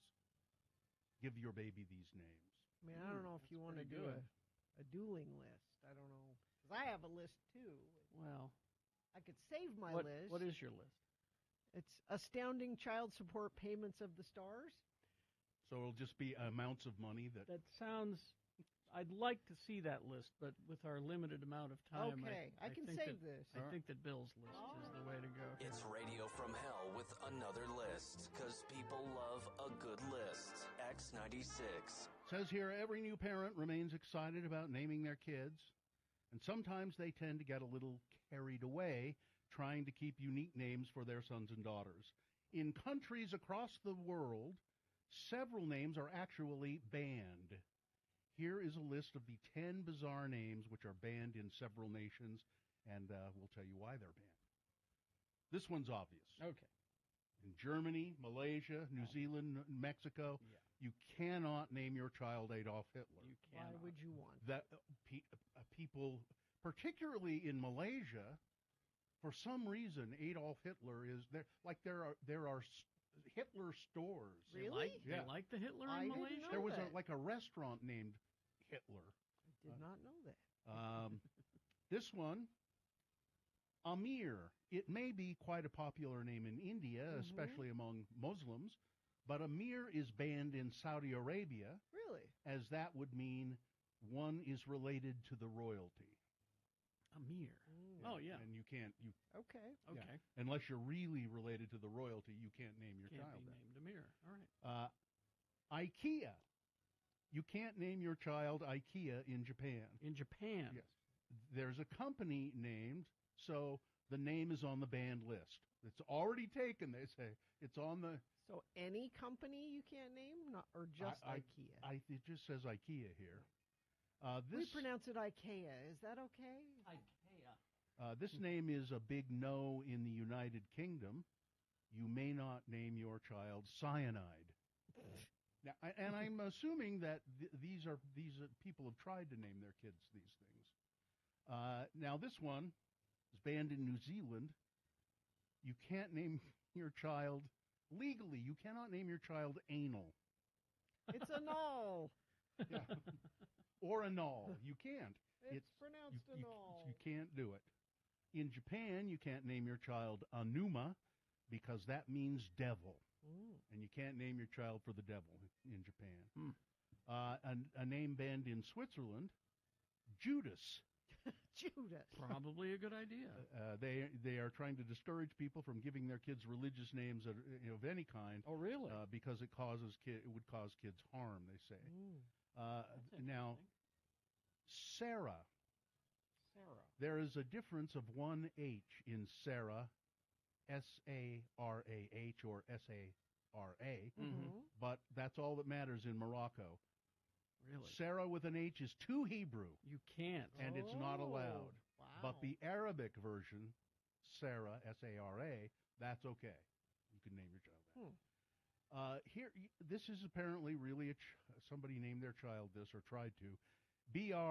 FXXXCMNPCCCLMPPP, just a bunch of letters. Yeah, it is a name, not a typo. It's supposed to be pronounced, I don't know why, Alban. Alban. But the name It's clearly Alban. Yeah. I mean, yeah. But the name is banned in Sweden, as are the names Elvis and Metallica. Who's naming their kid Metallica? I don't know. I mean, Elvis should be okay. You would think. And finally this, a Russian couple wanted to name their child this. Okay. And they knew what they were doing. They knew what this was, but they thought this was a great name for their child. And I think they maybe thought this was a great name for their child because it assisted them in having the child. They wanted to name the child Viagra. They want. We'll just call her Vi for for short. Would that be a girl's name, Viagra? Would it be? I don't know. You know, if you call her Vi, people will think her name is Violet. Mm-hmm. No. Does that stand for Violet? No, it's Viagra. Yeah. Cannot name your child Viagra. So Wow. How about Cialis? Is that okay? Yeah, maybe Cialis. I don't have that information here. I don't know. Maybe that's fine. I'm not sure. We'll have to ask I'll ask a Russian next time I see one. Cialis Viagra Barbarian, get in here.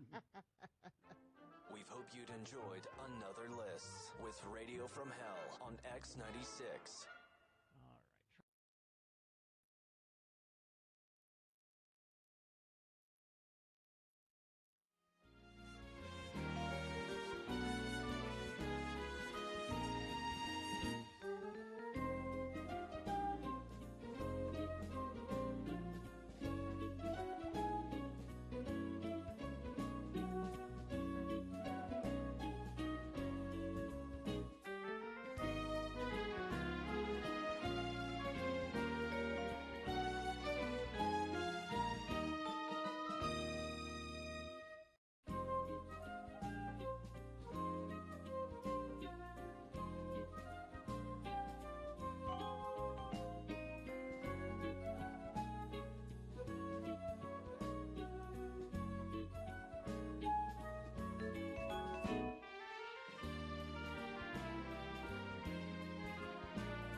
Might be giant. Oh, right. Zumbug. Let's see, 7:23, and it is time for Boner of the Day. 3 news stories. These are examples of bad, stupid, or funny human behavior, and you will decide with your vote of these 3 candidates which one is the worst, which one deserves to be Boner of the Day for today, August 29? Yeah. Wow. 2022. 2 candidates now, a third after the news. Once you've heard all 3, you'll vote. One of you lucky random Boner voters will receive. I can't buy it. Gotta win it. Radio from Hell Boner t-shirt. Boner candidate number 1. I didn't want to disturb her sleep. Police in Florida say that a man was arrested during a prostitution sting while on his honeymoon as his new wife slept. The 34-year-old allegedly thought he was going to meet somebody to pay for sex, but instead was met by an undercover police officer and arrested. According to the Hillsborough County Sheriff's Office, which operates in the area that includes Tampa, Florida, the man was part of over 170 arrests made by the department's human trafficking squad.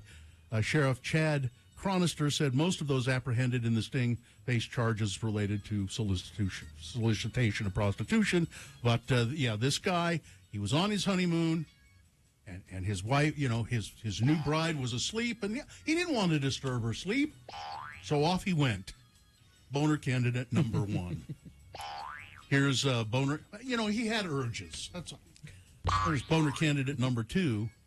Not helpful, Lindsay. Just pipe down and have some sweet tea, will you? I've got the audio if you want. Oh. Sure. Go ahead. Lindsey Graham making comments on Fox News about Donald Trump and if he were to be criminally charged because of the documents that were found at Mar-a-Lago. What did Lindsey say? Say this. If there's a prosecution of Donald Trump for mishandling classified information after the Clinton debacle, which you presided over and did a hell of a good job, there'll be riots in the streets. Is that a threat? Sounds like it. Kind of like a threat to me. Riots in the streets, he said. Isn't that how dictators do? Isn't that how, fascism happens? Isn't that... Graham, who has remained one of Trump's staunchest allies, said in a Sunday Night in America interview on Fox, he also claimed in the same Fox News appearance that Trump was treated with a double standard by law enforcement, simultaneously resurfacing claims that the FBI were told to slow down and back off. President Joe Biden's son, Hunter, so he's ringing that bell in recent months. Most Republicans, including me, believes when it comes to Trump, there is no law. It's all about getting him, Graham said. And if they charge him criminally, there's going to be riots in the streets. Isn't Lindsey Graham the one that said, if we elect Donald Trump president, yes, we get what we deserve, and he will destroy us, was what he said. And, this is... Changed his tune. This is practically some organized crime type stuff, Coming up in a moment, Boner candidate number three, the BYU response was, shall we say, to be kind, inadequate.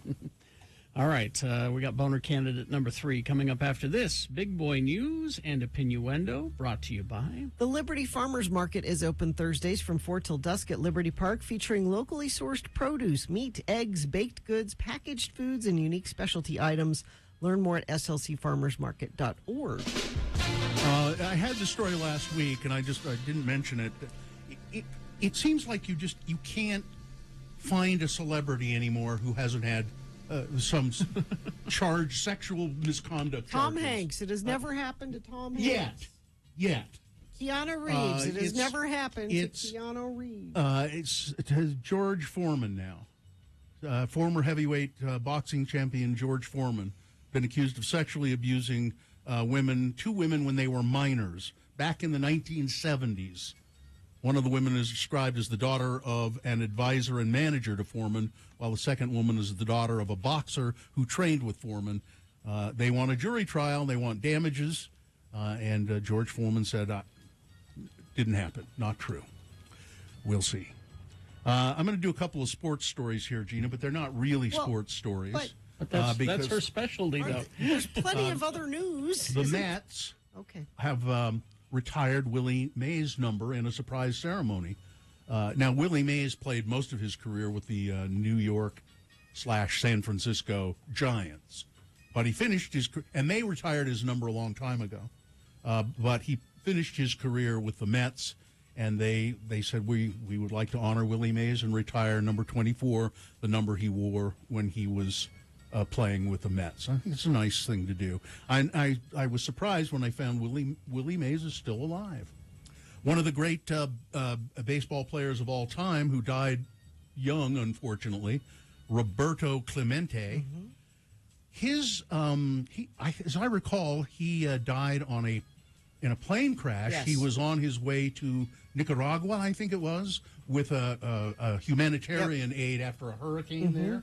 And he was, I think he's from Nicaragua, and he was taking, and he was just a brilliant baseball player for the Pirates. A rookie card, Topps, rookie card, is expected to sell for over $1 million.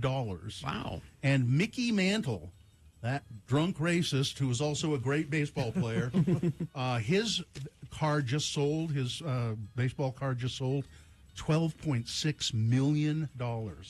for one baseball card. Mm. It's amazing. Let's see. 2 people were shot and killed and a third wounded at a shopping center in Bend, Oregon yesterday, prompting law enforcement agencies to flood the area, enter the grocery store where officers found the gunman dead from a gunshot wound. Officers were still investigating a motive. They didn't release names, at least as of this writing, of the victims or the gunman. Lisa Goodman, a spokesperson for St. Charles Hospital in Bend, said one injured person had been admitted there and that the individual's condition was good. The shooting began in the parking lot of the Forum Shopping Center in Bend. The authorities said one witness said there may have been a second shooter, but the police said, we don't think so. And the gunman used an assault-style weapon to kill people at the shopping center. I stumbled across this this morning, and it's Are you fascinating. okay? Yes, I'm fine. I'm fine. Barry Goldwater, he was an exceptionally conservative Republican presidential candidate from, he was a senator and ran for president. He's from Arizona. But here's a quote from, did you see this, by the way? I might have. Mark my word, said Barry Goldwater, if and when these preachers get control of the Republican Party, and they're sure trying to do so, it's going to be a terrible damn problem. Frankly, these people frighten me. Politics and governing demand compromise, but these Christians believe that they're acting in the name of God, so they can't and they won't compromise. I know. I've tried to deal with them, Goldwater said. And he was a uber Very conservative. Very, very conservative. Let's see. So I thought that was fascinating. Yep. According to the Tooele County Sheriff's Office, 58-year-old Sammy Eugene Woodrow Black Bear forced a woman at gunpoint to drive him to a home where he then went inside and held 3 people hostage in Grantsville. The woman drove him on State Route 196, Skull Valley Indian Reservation, about 15 miles north of Dugway. Black Bear allegedly fired his handgun out the window twice. At one point, according to documents, Black Bear held the gun to the woman's head and, to her leg, and said, "I'll shoot your foot off if you don't keep driving." Mr. Black Bear had the driver stop at a residence in Tooele County, got out, went inside. 2 people who approached him, and the driver then left. I'm getting out of here.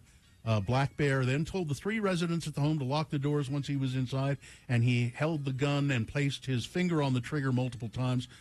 Now, he held them hostage for a while, but the cops came. They managed to talk him out of the house without any injuries, so that's the good news. No motive for his actions specified. An argument during a basketball game in West Jordan was, and this is the way you settle arguments during basketball games, a man stabbed 2 people. Oh, I thought you were saying a game of horse. That's how you decide. No? No, stabbing. Oh, stabbing is how you decide Yeah. it. Well, what else was he supposed to do? Exactly. Kirby Zhao faces 2 third-degree felony charges of aggravated assault and 3 misdemeanor counts of assault. According to a report, Zhao was playing basketball at the Vasa gym. He and another person got into an argument about the game. This led to the pair getting into multiple fights, with witnesses separating them every time. Witnesses told police that at one point, Zhao threw a basketball at the victim's head. Now, that could have ended it right there, but no. The guy kept razzing him, and so he stabbed him. It's like you do. Well, it was a very important game, Bill. It was. There were lives on the line. Yes, exactly. One person was taken to a local hospital, and 2 others were evaluated at the airport after their flight experienced turbulence on the way to Salt Lake from Orlando. According to Delta Airlines, the plane was headed toward Salt Lake City International, flying over Arkansas. There was, it says, mild turbulence. 3 people were standing at the time, and the Delta representative didn't know that if there was a warning that there was turbulence. Usually, a lot of times they can say, we're about to experience some turbulence, but we advise you to sit down. But apparently they didn't have a warning, and they were fairly minor injuries.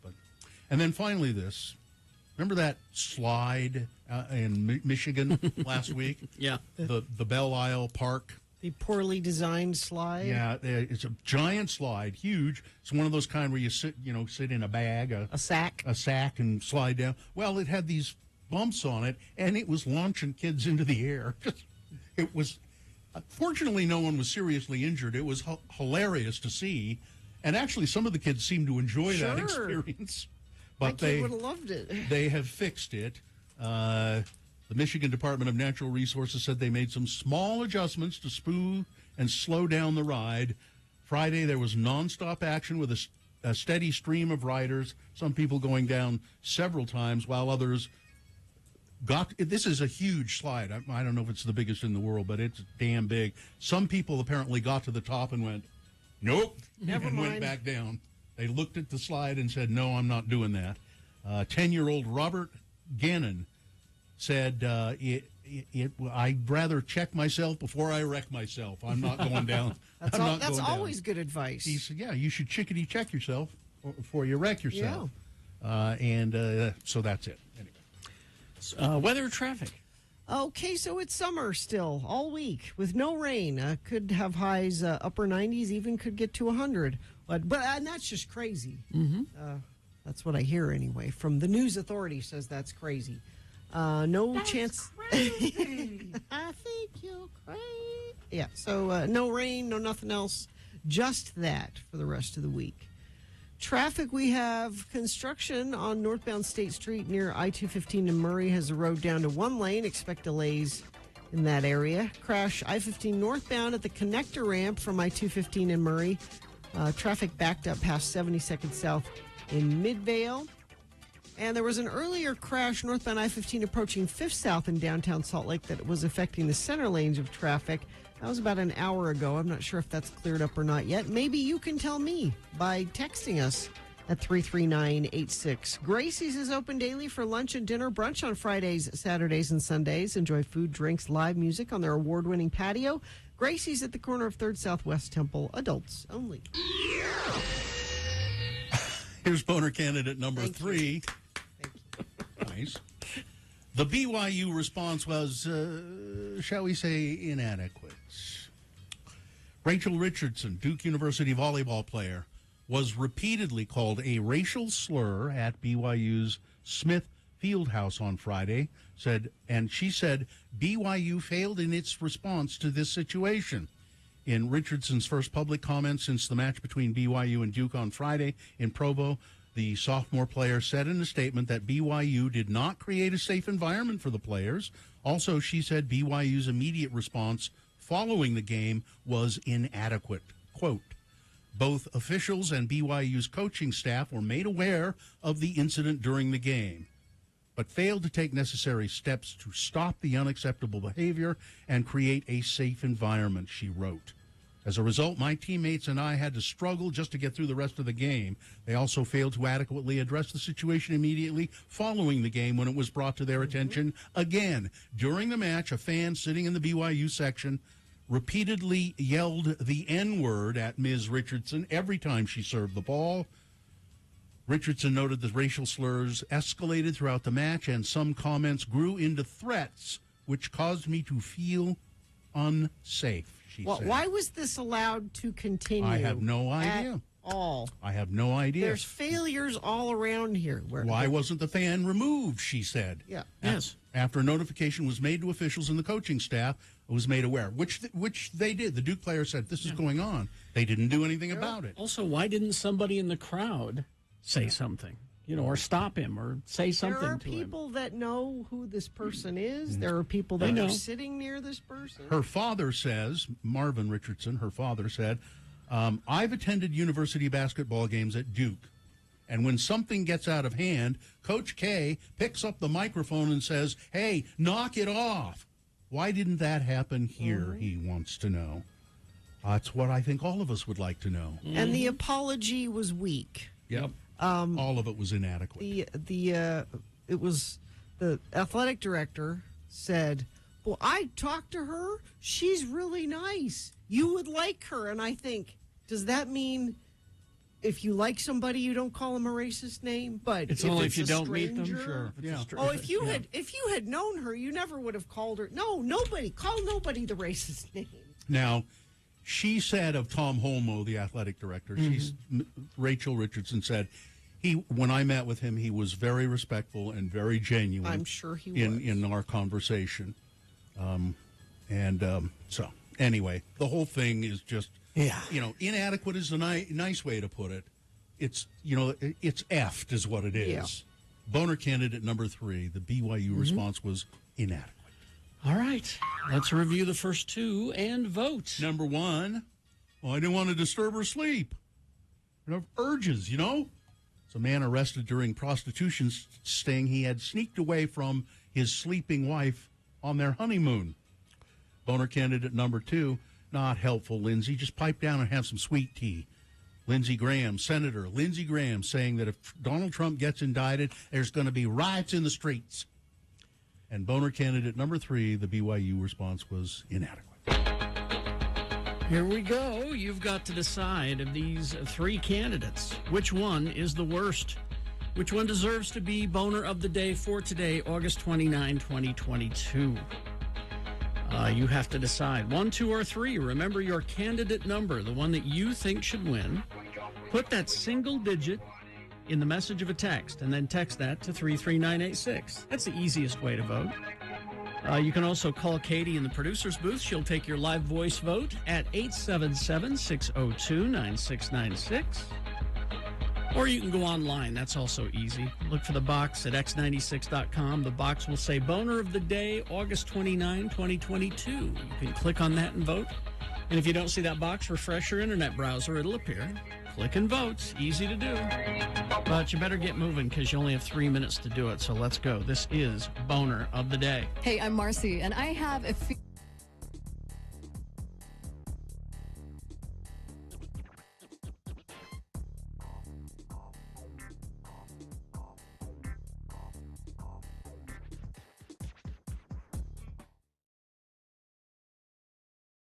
I think I'm going to have a guy with a gun come and sit out in my backyard and kill raccoons. You tried to do it the nice way for how many years have you been trying to do it the nice way? And what we do now is we remember to lock the cat door at night. So the cats can't get in or out, and neither can the raccoons. Look, I told you what you have to Last night, we're in the house. Forgot to lock the cat door. It was 8 o'clock. My wife starts downstairs. There's a raccoon sitting on the basement floor going, what's up? Okay, I guess I'll leave now then. Off he goes. Just makes a mess out of it. Flipped a little raccoon birdie. Yeah, they do. They like flip her off. I've not seen them in that regard. She has a couple of times, but I go down. She goes, "Oh my God!" and there are those little footprints in the water all over the basement floor. I tell you what you need to do. You need to find someone who has a big dog and rent it. Yeah. And tie them up with a long leash out back so they can cover the entire backyard. And I'm telling you, after a week, those raccoons will send out a message through the Raccoon Network.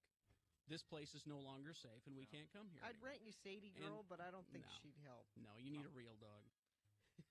Can I just come in? I would go get those raccoons, but it's on the tile. I can't go.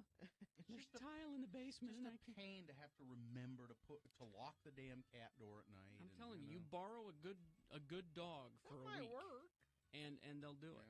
I can't loan you my friend Van's dog, Chase, who killed my raccoon, because he is an escape artist when it comes to leashes and collars. So he'd get leave him out there. Yeah, he is an escape artist. There's just no way. I don't know, though. I guess maybe I could put up with it for a week, but I'm not particularly a dog person. That I'm going to have a dog barking in my backyard. Well, just borrow it for a week, and the raccoons will be gone. So you just look at it that way. Or you need to go to the next Mountain Man Rendezvous. Get a guy with a gun. And there'll be a guy there. You want a new coonskin cap? Come to my house. Kill yourself a hat, Daniel. All right, I get to keep them, though. Yes, you keep whatever you bet. I get to keep the whole thing? You don't want any of the meat, do you? No. Just kill yourself a hat and take the meat. Let me see if I understand this. I get to camp out in your backyard for a week. Yeah. I get to keep the meat and the skin Yeah. and the hide. Except I want the tail for my Well, antenna. hell, no, that ain't no good. That ain't no good. See, my car that's the antenna. most valuable part. Okay, you can have the I tail. need the whole. You can animal. have it. You can have it. So you're telling me I get to keep every coon I kill? Yeah. I get to keep. Yeah. You got it. I'll be there. Could I have one tail for for the Prius? I'm sorry. No.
Hi. 746, let's award boner of the day. Yes, let's. I haven't seen the results yet. I got them. Let me just check here. Oh, there they are. Yes, the boner of the day brought to you in part by a lot of meat on skewers. Yum. And Baseco, the first name in foundation stabilization in Utah. Is that just a crack in the wall, or is it a sign of a major issue? Are your windows or doors sticking? Does any area of the floor slope? Level up with Baseco, Utah's highest quality foundation stabilization and repair. Schedule a free assessment today at baseco.net. That's BASECO.net. There was, number one and number two, the guy stepping out on his wife, newlywed, and then Lindsey Graham. They got some solid votes. Really, pretty solid.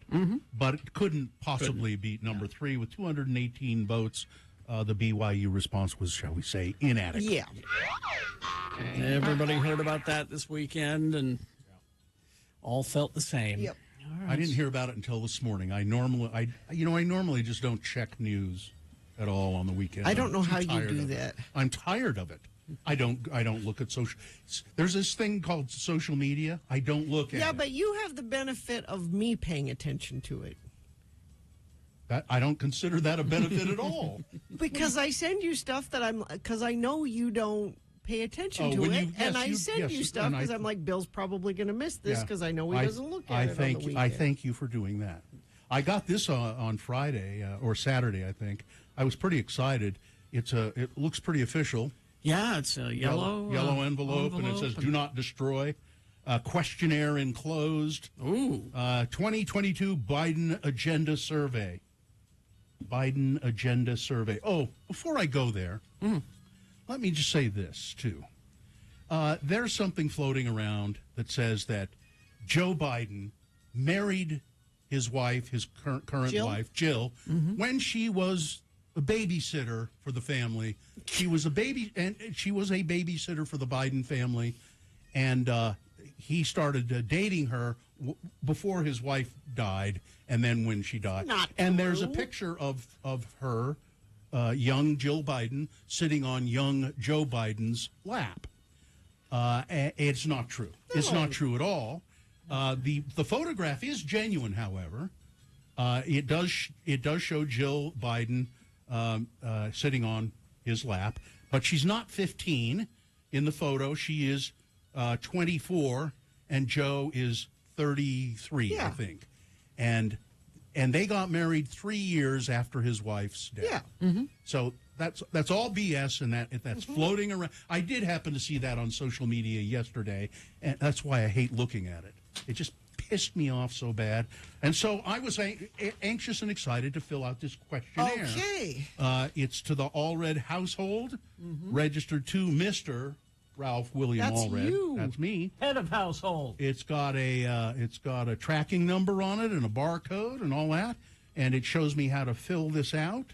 Questions like, Do you support Democrats' plans to give amnesty to illegal immigrants? Then you said, I'm going to put yes. You of said course, yes.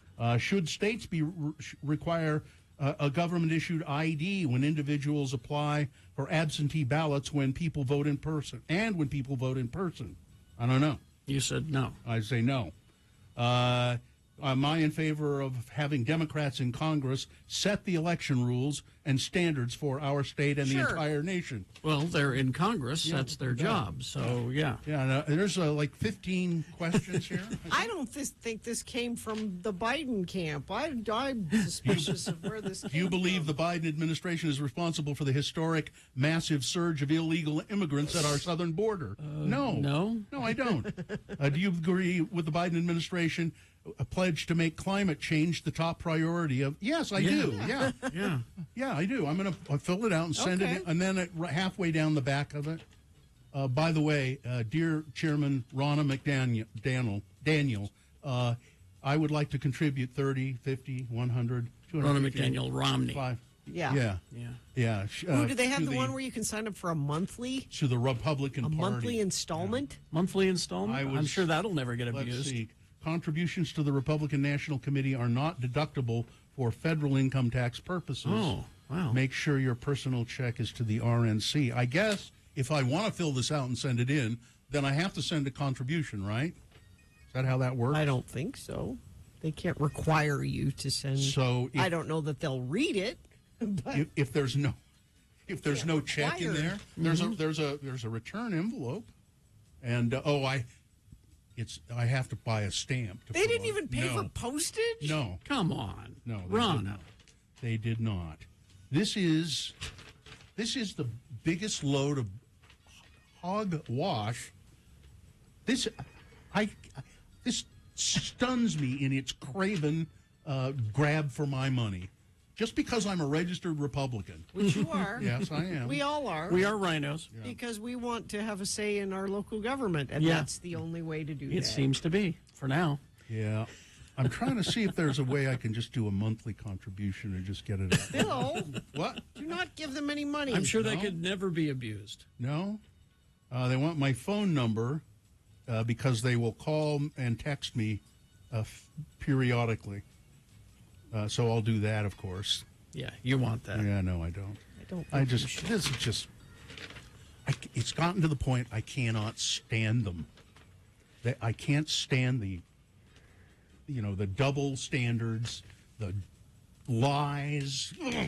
Now, you're going to hear from people that say, Bill, if you were a registered Democrat, you would be getting mail from them asking for donations and talking about how horrible the Republicans are. That may be true. I don't know. But that would be true.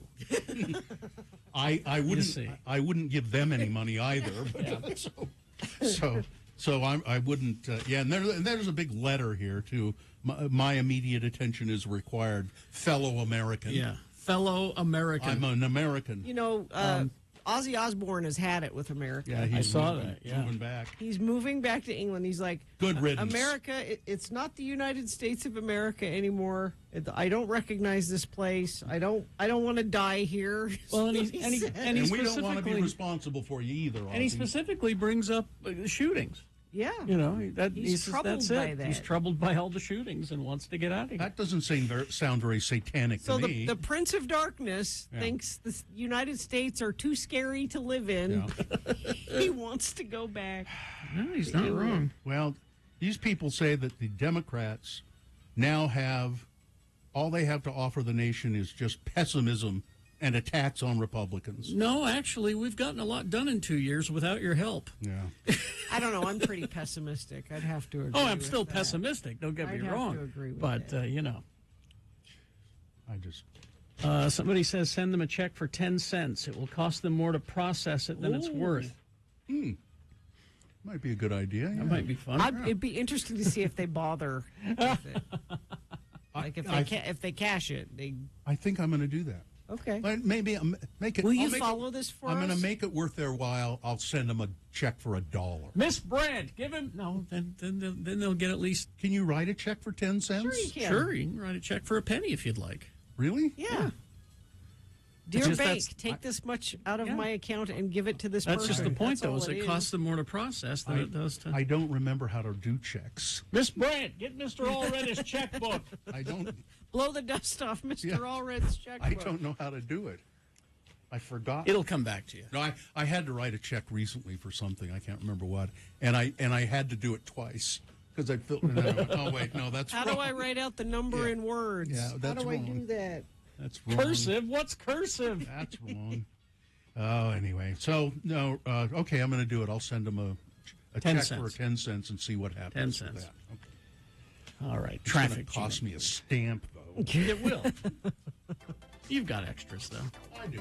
Those forever stamps. You got some of those. Construction northbound State Street near I-215 in Murray has a road down to one lane in that area. Crash I-15 northbound at the connector ramp from 215 in Murray. And let me see if there's anything else over here. We have a dead skunk in the middle of the road, 31st South, just west of Constitution Boulevard. And reports are... Go ahead. You want to... No?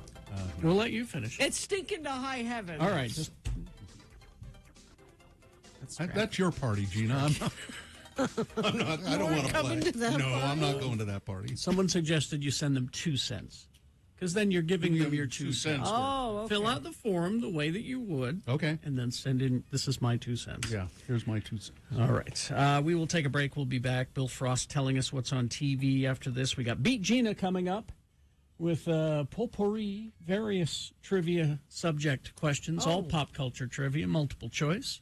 And we have What's the the prize for that is tickets to our 30th anniversary party brunch with us. And if you don't care about us, Tyler Glenn's going to be there. There's so maybe reason you enough care right about that. All right. We will have that for you coming up. Stand by. Wendy's new home-style French toast I'm sticks. listening. Better than your mom's. Yes, Wendy's for breakfast. Go and see them. These French toast sticks are available at participating U.S. Wendy's during breakfast hours only. Wendy's new home-style French toast sticks are so good, I'm telling you, they're better than your mom's French toast. Well, and the thing I like about them is you can take them in the car with you. You can't take regular French toast Portable. in the car. Exactly. I always had to take my mother with me. She'd cut it Feed up 'em. and feed you bites. Now, we love our moms, but we have to be honest. Mom kind of screwed up the French toast. Wendy's perfectly crispy on the outside. My mom always fell down there. It was always soggy. Perfectly fluffy on the inside and perfectly perfect in every way. And the portable aspect that Gina brought up, I think that sends it right over the top. So go in there with an open mind. I know you love your mother and everything, but go in there with an open mind. French toast sticks, Wendy's new home-style French toast sticks today. They're better than your mom. Real alternative is back. X96.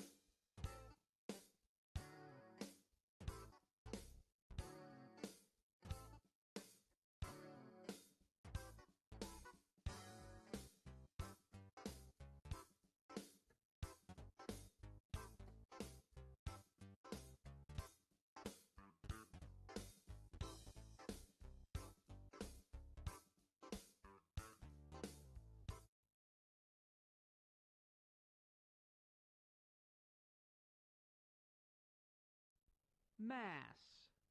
Mass. Spell it with me now. M-A-S-S. And now we'll use it in some dialogue, starring as our two Utah friends, LeVar and LeGrand.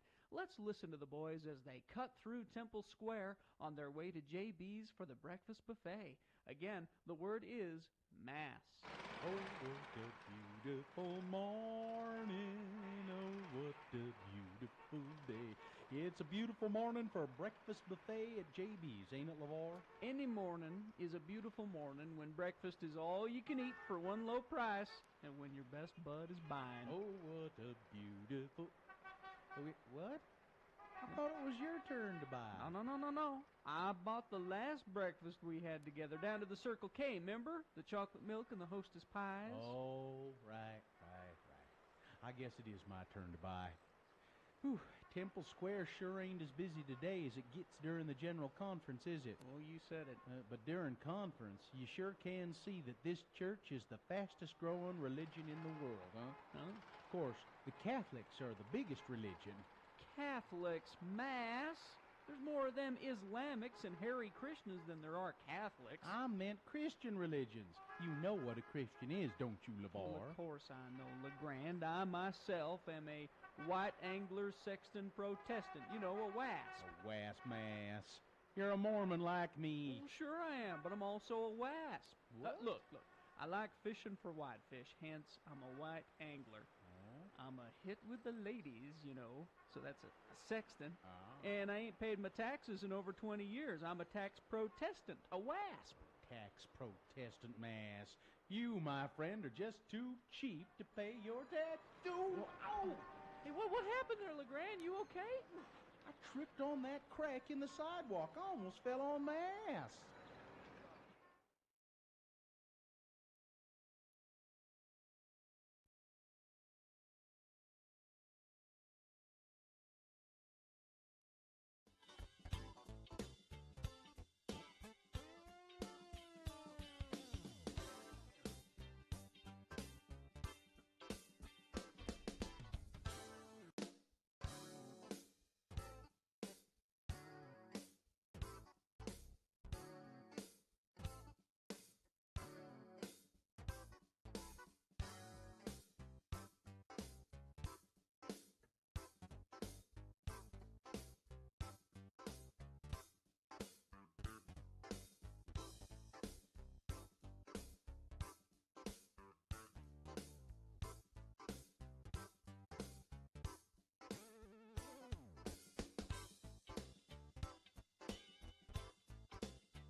Okay, 8:02. Let's talk television shows. There's too many. Bill Frost is here, sponsored by CableTV.com is the place for expert reviews, recommendations, and resources for discovering the best cable, satellite, streaming, and internet services near you. Check out CableTV.com today. Mr. Bill Frost, William P. Frost, R. Frost, William Percival, yes. Yeah, Percival, William Percival Frost. Here, he's a writer. You can read his stuff at Slug Magazine. Column he does once a month called Content Shifter. He also hosts a podcast called TV Tan. And he's a musician in a couple of bands, right? Yeah. And you can find all of that at BillFrost.tv. Do it. Yeah. So kind of a busy week for it being August and all. Tomorrow on Hulu. Yes. This is FX on Hulu. Oh, I'm going to watch this, I think. Yeah, The Patient. Steve Carell. Yeah. He plays a psychotherapist he's taken hostage by a serial killer. He says, "You got to cure me of my wanting to kill people." Yeah. Okay. I don't think we're off to a good start here, but yeah.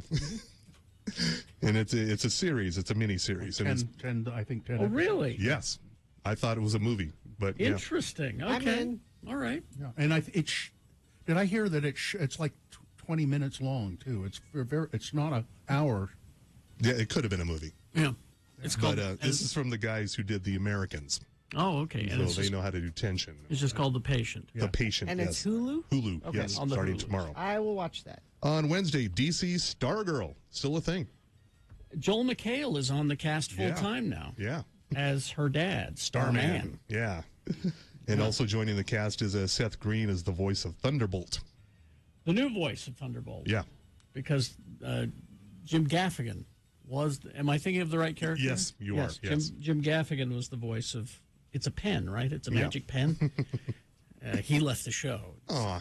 So now how much of a commitment was that to just do the Don't voice know. of a pen. I don't know. But I don't have time for the pen. Seth Green, I wonder if he's going to do his best Jim Gaffigan impression or if Yeah, it's just we'll different. see. And no one will say anything. It'll be fine. Yeah, they It'll be will. totally fine.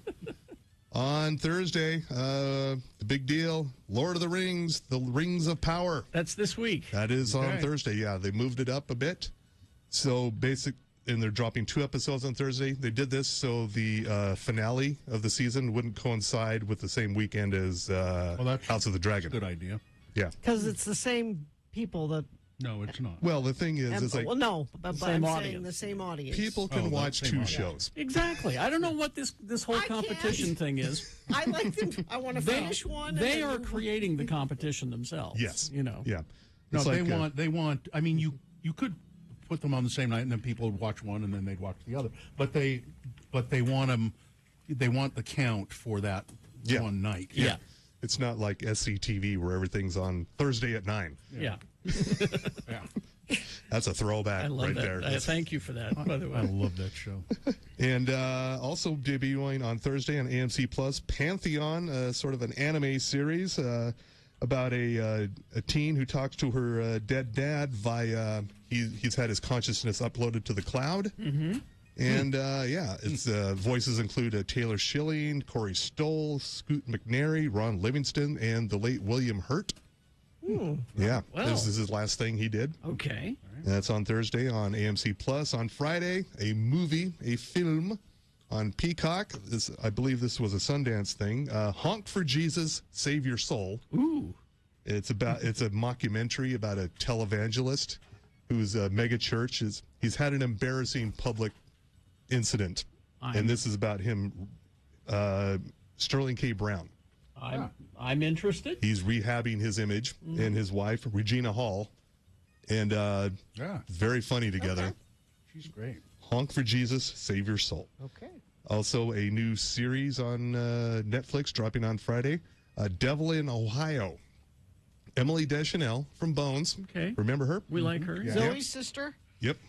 Oh, they are related, she yeah. takes in a runaway. Okay.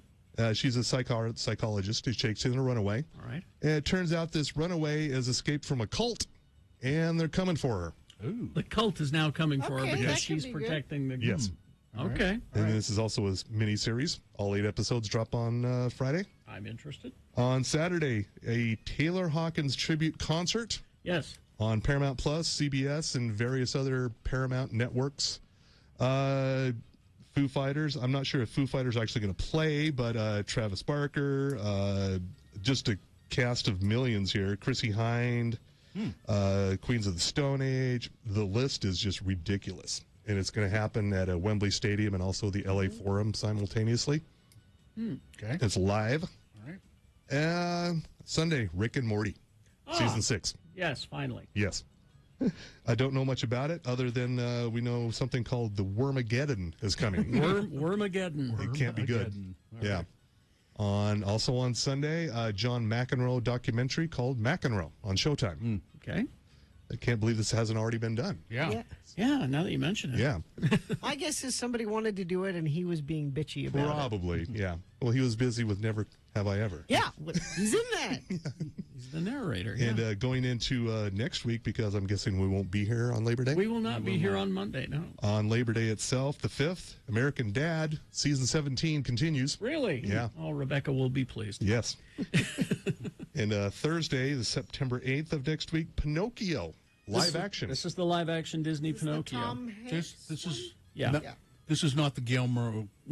No, this is a live action Tom Hanks as Geppetto. It's on Disney Plus. From Robert Zemeckis. Yeah. Joseph Gordon-Levitt is Jiminy Cricket. Keegan-Michael Key is Honest John. Mm-hmm. And Lorraine Bracco is an unknown character as of right now. Thursday next week is the 8th. Thursday it's Disney Plus Day, and they're releasing a whole lot of stuff on the Including service that Thor, day. Love and Thunder. Thor: Love and Thunder, the making of Thor: Love and Thunder, Yeah. and Pinocchio. Oh, it's Honest John's sidekick. Giddy? Is that- Gideon. Yeah, and they always called him Giddy, right? Yeah. Also on Thursday of next week on Peacock, Matthew Fox hasn't done anything since Lost. Oh, my It's been goodness. 8 years. he's Because had he's some- an alcoholic. Got some problems.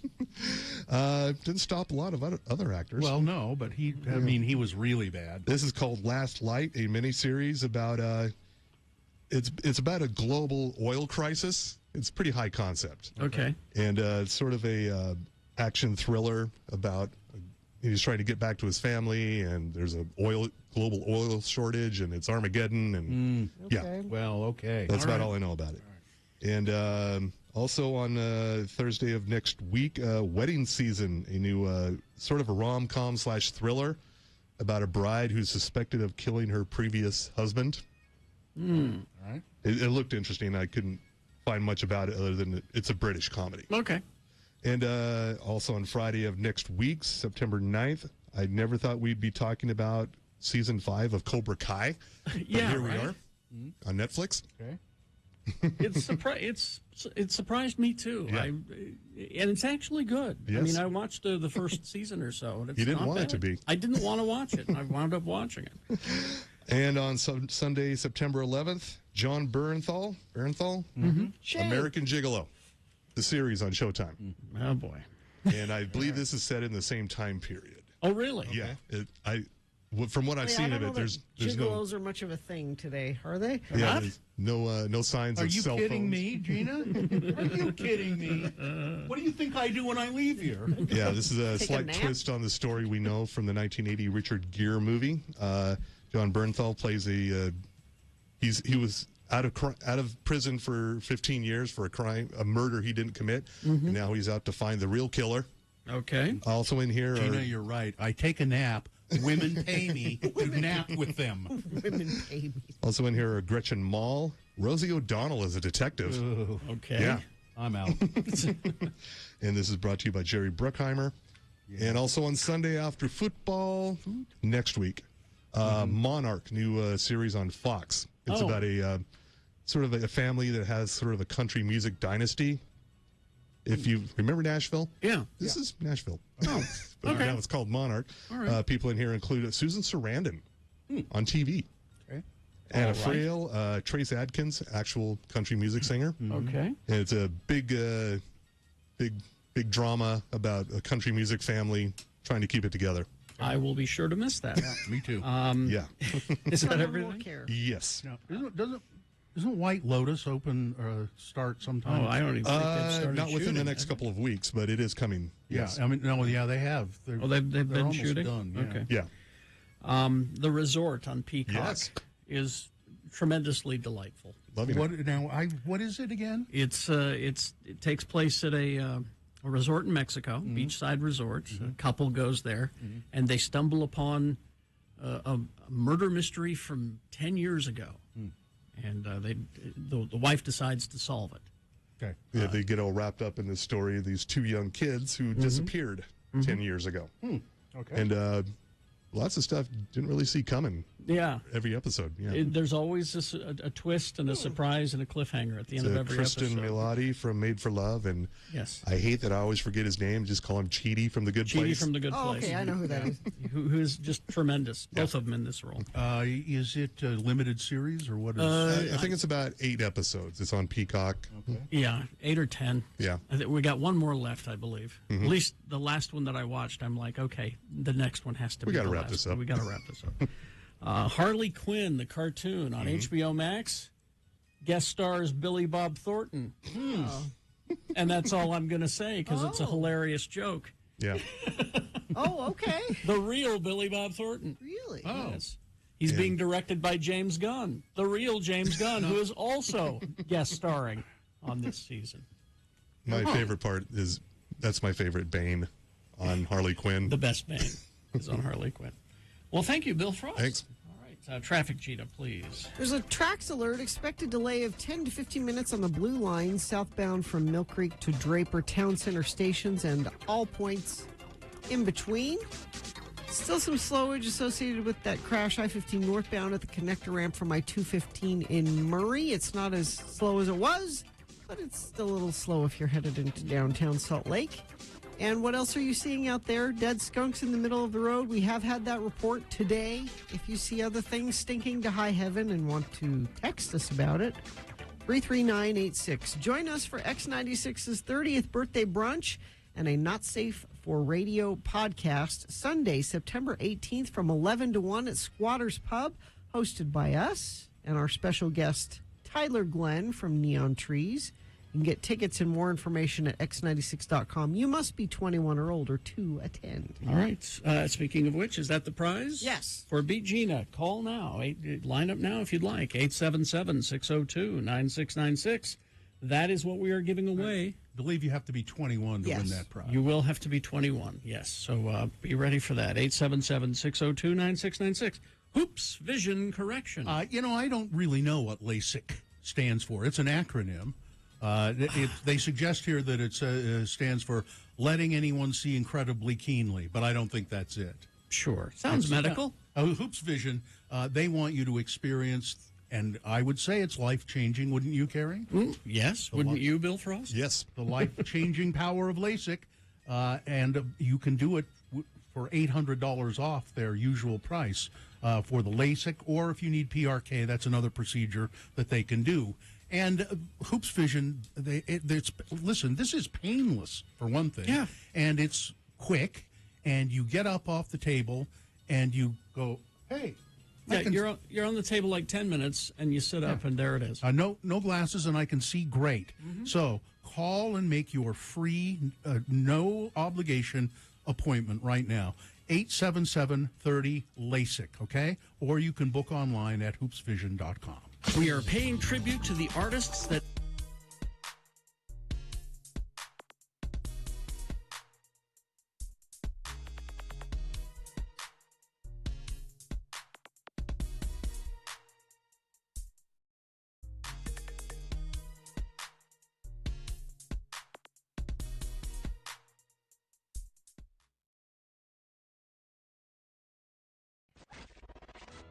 And now, a morsel of murder with Gina Barberi. Radio from Hell on X96. I need to get TikTok. I don't have TikTok, I don't either.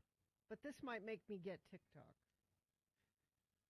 A woman who was excited to show off her cute vintage find was shocked I tell you, when it ended up being a case for the sleuths of TikTok. Murder? Paige Nicole posted a clip on TikTok of a brass lamp. She was initially thrilled with her cute find. A lamp?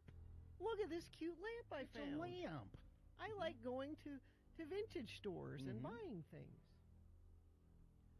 Well, she plugged it in, and when the light shone on the shade, there was a mysterious stain. A splatter pattern, if you will. Oh. It looked suspiciously like blood. Well, that was unexpected, Nicole captioned the clip. It's been viewed over 6 million times thanks to TikTok's burgeoning hashtag crime talk community. I did not know this was it. You better get on that. You need to be on that, yeah. It boasts over 8 billion views as civilians try to solve mysteries. I'm good at this. Billion? Billion. What? I am good at this. Are there 8 billion people in the world? I guess there are. Yeah. Well, and it's how many views? Like if you watch it multiple times. That's true. Nicole posted follow-up videos after TikTok followers and a family member in law enforcement told her to apply hydrogen peroxide to the stain. Okay. The amateur detective was informed that if it bubbles, it's blood and not the spilled soda she had hoped it was. Blood. The TikTok-turned-crime investigator confirmed that the stain did appear to bubble and fizz, meaning it is more than likely blood. Well, she said, I just wanted to throw it out there that I'm not a forensic pathologist. I'm just doing what the law enforcement officer said to do. She informed the local police department of her disturbing find and also reached out to the thrift shop, who said, our donations are anonymous. people just drop off boxes and we don't know where they came from? Or Sure. It's unlikely that the investigation will go any further, especially since it was at a thrift shop for at least a month, meaning multiple people have touched it. Oh, yeah. And who knows? It could be 10 to 15 years old. It could have been, stuck in a shed somewhere and somebody died and the family members, took it to the... Who knows? The trail is cold. We don't know. So this is supposed to be a morsel of murder. We don't know if there's any murder committed here at all. You really doubt there was a murder. It could be somebody cut themselves accidentally and bled on the lamb. No, it's a big... It's not a droplet. Could be, Gina, there's no body. There could is be somebody with a bloody nose Yeah. sneezed. No, Yeah. it's... No, like that. There is no body. There is no clue other than a stain on a lampshade that may be blood. Please, a murder lamp. We're calling it murder lamp. Murder lamp. And I think someone has gotten away with murder here. That's what I think. I think you're being taken for a ride. That's what I think. I believe in murder lamp. I love murder lamp. Okay. Yeah. I believe in murder. And if you're thinking of committing a murder, might I suggest, dropping off murder lamp at the local thrift store, and they'll never trace it back. You will get away with murder. And if you do that, Gina Barberi is now an accessory to the crime and can be arrested. I'm just asking questions. You're giving advice on how to murder people. Yeah, you need to properly ask the question. What's to stop a murderer from dropping off a lamp at a, I'm just asking questions. No body. Murder lamp. No, there is no evidence at all that a murder took place. Chat room is weighing in. TikTok is spyware. Yeah, that's what I haven't done. The FCC says it's an unacceptable security risk and should be removed from your phones. It's owned by the Chinese, China, looking in on us. So as much as you want to join the murder community on TikTok, it might not be all right. A good idea. I mean, I haven't to this point. But my kids are on it, and I'm sure that if it's spyware, they've already spied on our house. So they know all. I'm betting you don't know this, but both of your kids are in secret. They're Chinese communists. Oh yeah, I believe that. I bet they are. I believe that. Have they been encouraging you to get TikTok? No, you should. Mother, you must get TikTok. Mother, our leader wants you to get TikTok. Dear leader wants Dear leader wants you to get TikTok, Mom. You want it, don't you, Mom? Don't you? All right.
One moment. You okay, Johnny? If you want to play a game that's perfectly crispy on the outside and perfectly fluffy on the inside, you've come to the right place. It's time for Beat Gina, the game show that's better than your mother's. I'm your announcer, Johnny Ola. This Labor Day, cool off with the refreshing taste of Squirt. Nice. Squirt, grapefruit, citrus, refreshing, ice cold. Give your thirst a squirt. And now, here's a man who's no squirt. He's a giant among game show hosts, Carrie Jackson. Thank you, Johnny. And, I love squirt. I do too. Just straight. I guzzle have it, plenty you know? of it. I have plenty of it. You get that nice burn in your throat. Yeah. Anyway, sorry. Well, let's see. The randomizer has chosen our contestant, and it looks like it is Brody. Hi, Brody. They win. Hi, Brody. We're going to toss a Good coin. morning. We're going to toss a coin to see who goes first. You call it in the air, heads or tails. It will give you an advantage in the game. Brody, go ahead. Tails, please. All right. Coin toss app says tails. Oh, Brody, Brody. you are one step closer to getting a pair of tickets to join us for the 30th anniversary Radio from LX96 birthday brunch, Not Safe for Work podcast recording session, Sunday, September 18th at Squatters. Our good friend Neon Tree's front man, Tyler Glenn, will be there. And if you beat me right now, you will be there too. All right. So, Brody, the first question is for you to answer exclusively. If you get it correct, you will get the point. If not, I'm going to let Gina answer it. And if she gets it correct, she's going to steal your point away. We're going to go back and forth with the questions until one of you gets 3 points. Multiple choice, pop culture trivia, potpourri today, because we have a few leftovers from previous games. All right. So, Brody, the first question is for you. No. Brody. Brody. Oh, Brody. Oh, do we have another contestant standing? They all left because Brody was the contestant. What happened? Well, someone could call very quickly, or Brody could call back very quickly, and we get them on the air. Okay, it looks like Russell. Russell. Russell is our contestant. Hi, Russell. Right on. More like it. Let me cross the name Brody out. And Yes. put Russell. All right, Russell, did you hear the instructions? Yeah, I was all kinds of disappointed there for a moment. Hey. All right, Russell. All right, Russell, this first question is for you, multiple choice. And we're just going to let you... What are we, what's the category? It's a potpourri. I didn't catch that. This time. It's Russell. What is it? Potpourri, which means you don't know. Could be anything. Could be anything. Oh, okay. For example, Wonderful. That's just what I need. All right. You just wait for the question. All right. First question, Benedict Cumberbatch trivia. Oh, no. All right, here you go. Russell, what did Simon Pegg do to prank Benedict Cumberbatch? Was it A, he convinced everyone on the set of The Imitation Game to call him Benadryl Cabbage Patch? B, he kept hiding clues for a fake murder mystery around his apartment while he was filming Sherlock? C, he convinced him that he might get radiation poisoning during the filming of Star Trek Into Darkness? Or D, he slipped him fake lines to read on stage for A Midsummer Night's Dream? God, those are all great answers. I'm going to guess A. No, that is incorrect. I'm sorry. That is incorrect. It was funny, though. It was funny, yes. Benadryl Cabbage Patch. No, that is incorrect. Jeannie, you got a chance to steal the question. Is it D? No, I'm terribly sorry. It's he convinced him that the reactor that they were working in would give him radiation I was going to guess that one, too. Yes, all right. Oh, well. Gina. Yes. Gina? Yes. It's Yeah, she's got the advantage. Oh, no. all right, Russell, calm down. Settle down, my friend. That 70s show trivia. Okay. All right. I'm going to turn you down, Russell. How about that while we give Gina her question? That 70s show trivia. Okay.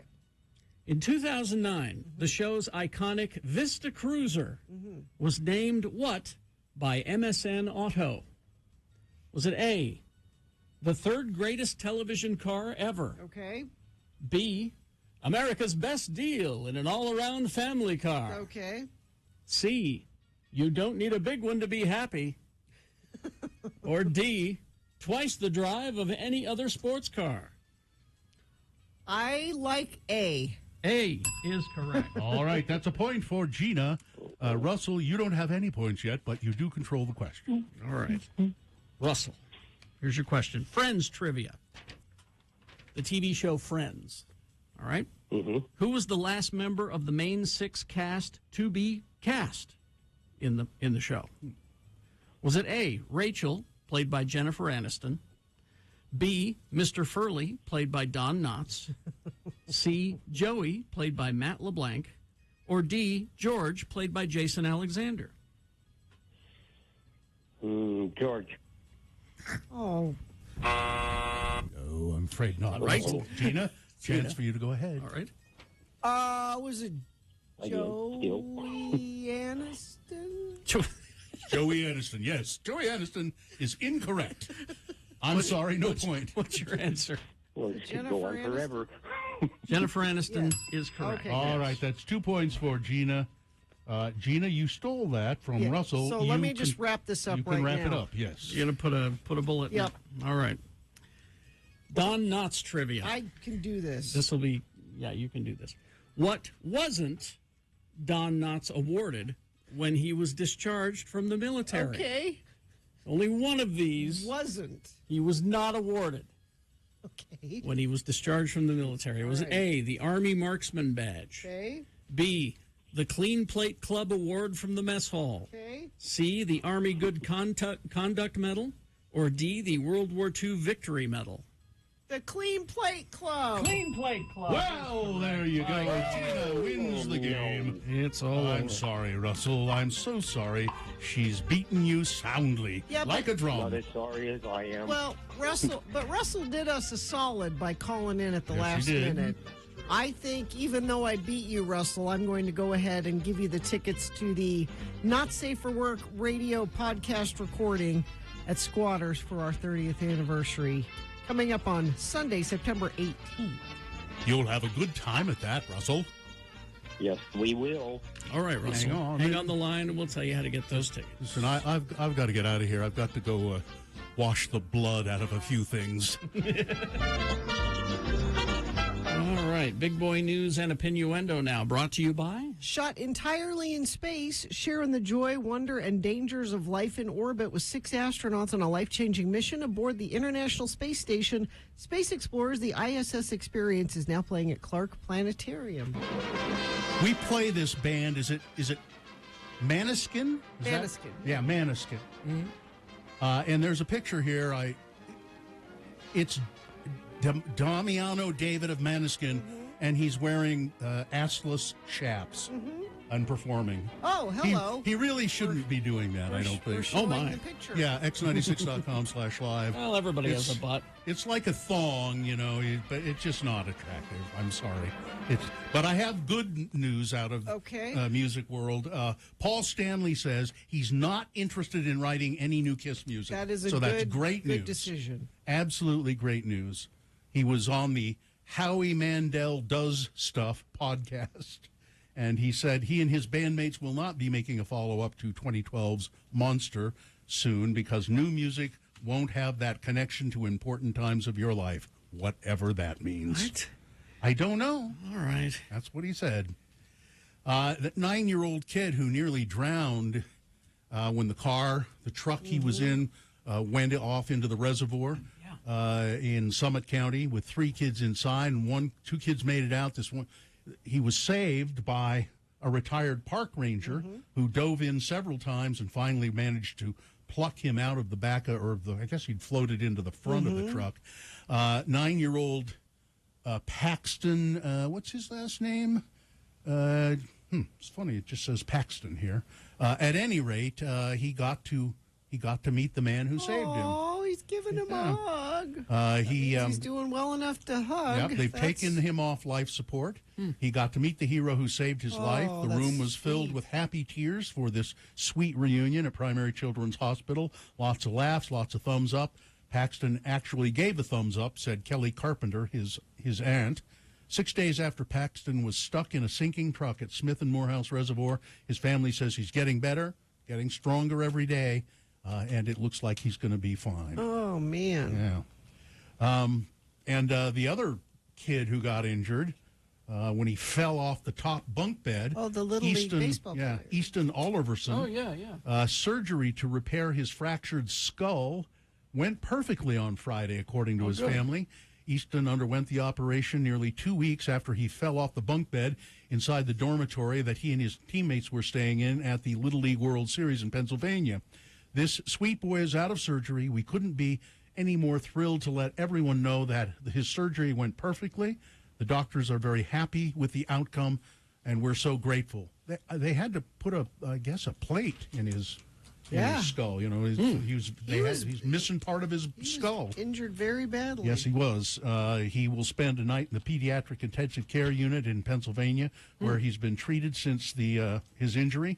It's expected he'll be flown to Salt Lake next week to continue his recovery at Primary Children's Hospital. Not known how long he'll stay in northern Utah before being allowed to return home to St. George. And the Little League World Series was over the weekend, right? Yeah. Who won? I bet Hawaii probably won. Let me see. I think Hawaii probably won. Thousands of new students arrived on the campus of BYU this week, and according to some, they should have received welcome material complete with LGBTQ plus resources. But it didn't happen. The founder of the Rainbow Collective, a nonprofit aimed at creating safe spaces for LGBTQ plus students, faculty, and staff at BYU, said she worked with multiple organizations to provide information to students in pamphlets that were to be put in welcome bags. Among the other organizations were the Cougar Pride Center, BYU USGA, Equality Utah, and the OUT Foundation. What happened instead? Madison Tenney says the materials were taken out of the welcome bags, and some of the materials were destroyed. So that tells me that your LGBTQ folks are not welcome because there's not anything in the welcome bag for them. I remember as a freshman not knowing any resources, being too religious for the gay community and too gay for the religious community, and not feeling like I had a place, said Tenney. She said that when she came back from her mission, she didn't want anybody else to feel the same way. It's why Tenney says she felt like she needed to get the information into the hands of incoming freshmen this week. They just need to know that they're not alone, explained Tenney. A BYU spokesperson confirmed the material was removed from the bags, saying, quote, "It came through the advertising section of the student newspaper, was being distributed through residential buildings on campus. The decision was made to remove some materials from an organization outside the university." The removal caught the attention of other LGBTQ plus advocates like Jillian Orr, whose show of the rainbow flag under her gown at graduation gained her worldwide attention. It was meant for them to be seen, and me, who is part of that community, to be seen, Orr said. Well, it's not a welcoming place for LGBTQ plus. It's the very first Hyatt Regency in Salt Lake, just down the street from us. It's huge. It is 700-room Hyatt Regency. It's ready for its grand opening in October. It'll mark the end of a building nearly 2 decades in the making. They've been planning it for that long. Planning for the building, which is attached to the Salt Palace Convention Center. It began all the way back in 2005. The idea went through all sorts of adjustments over the years, leading up to construction of the $377 million project. Began in early 2020. Hyatt is currently going through the process of hiring staff, and reservations are open for hotel stays beginning October 17th. Oh, not until October. Okay. Yeah. This is a very exciting time in Salt Lake history. I think I can speak for everybody that we didn't know this day would come, said Caitlin Eskelson, president and CEO of Visit Salt Lake. So is it not in time for FanX? Not in time, no. The hotel is connected to the Salt Palace, actually physically connected. You can go from the hotel into the Salt Palace. And there are apparently huge meeting rooms and ballrooms and stuff in the hotel. Oh, nice. Yeah. Did you say how many floors? It doesn't say. It says 700 rooms. Let's see if it says how many. Because, I mean, it seems pretty tall. It is very tall. 33 suites, 60,000 square feet of meeting space in the form of 31 meeting breakout rooms on 5 floors, including a massive 23,000 square foot ballroom. Wow. That's huge. That is a lot. Venues can accommodate up to 2,000 people attending conferences. The hotel's general manager, Pina Perpero, says that there's a rooftop terrace on the 6th floor, complete with a pool. In addition, the new Hyatt Regency features a broadcast lounge. Wow. A space for multimedia events similar to how TED Talks are presented, 2 restaurants, an upscale cocktail lounge, and 24-hour grab-and-go market. I think we ought to inquire about doing our show there. Sure. For the grand opening. Huh? Sure, let's do it. If they'll have us. I wonder if anybody on our staff has looked into that possibility. Probably not. The interior will feel very local, Finley said. The lobby features earth tone colors, snow-inspired chandeliers. I love earth tone colors. Well, I like snow-inspired chandeliers. There's something for both of us there.